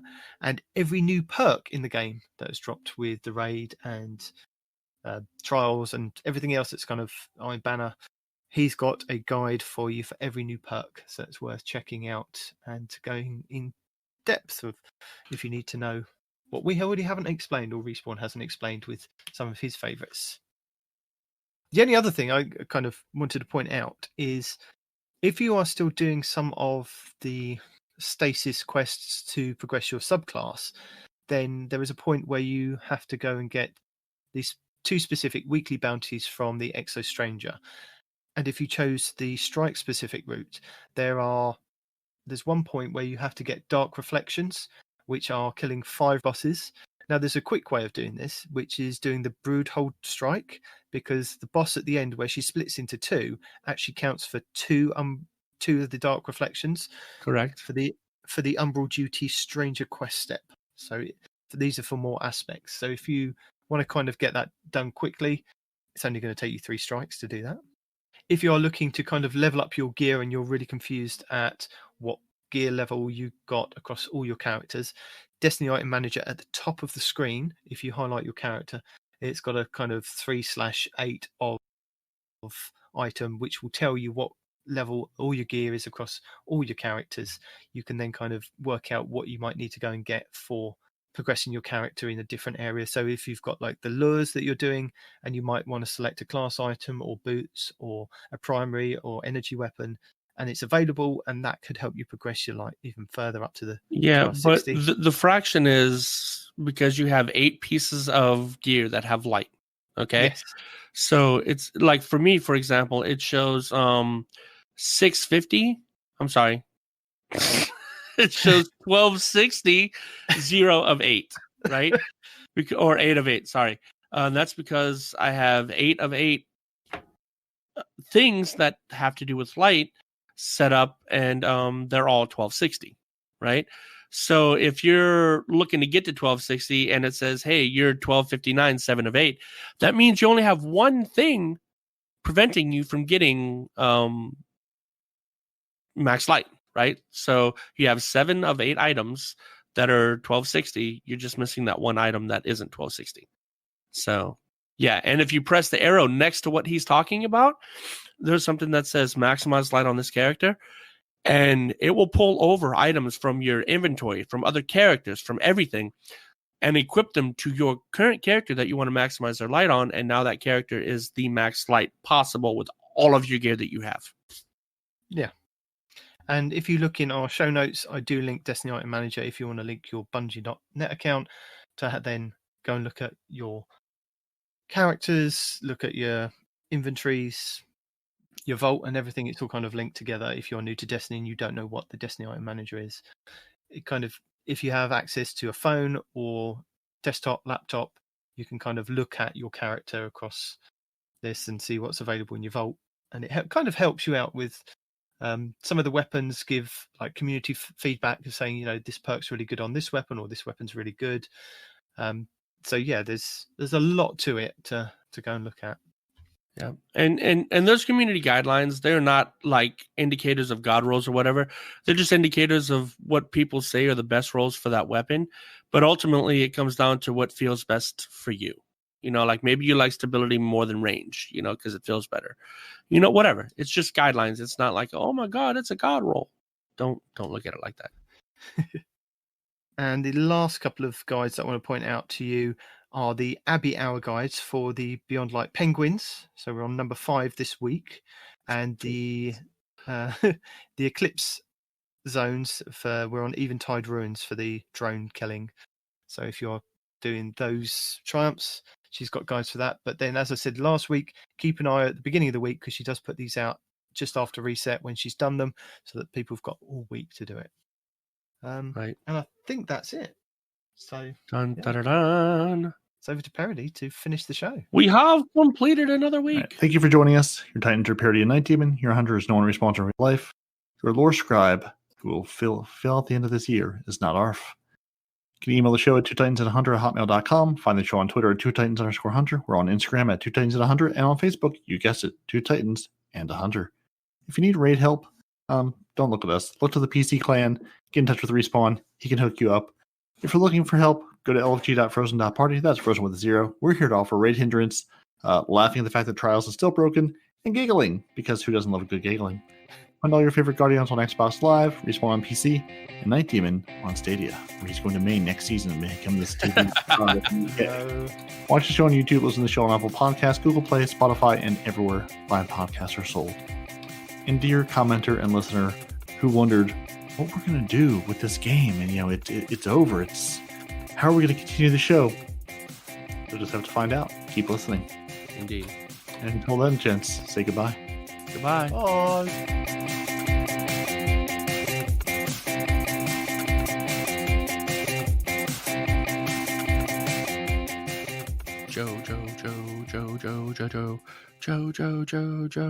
Joe's Bizarre Adventure. Oops, I forgot we're recording.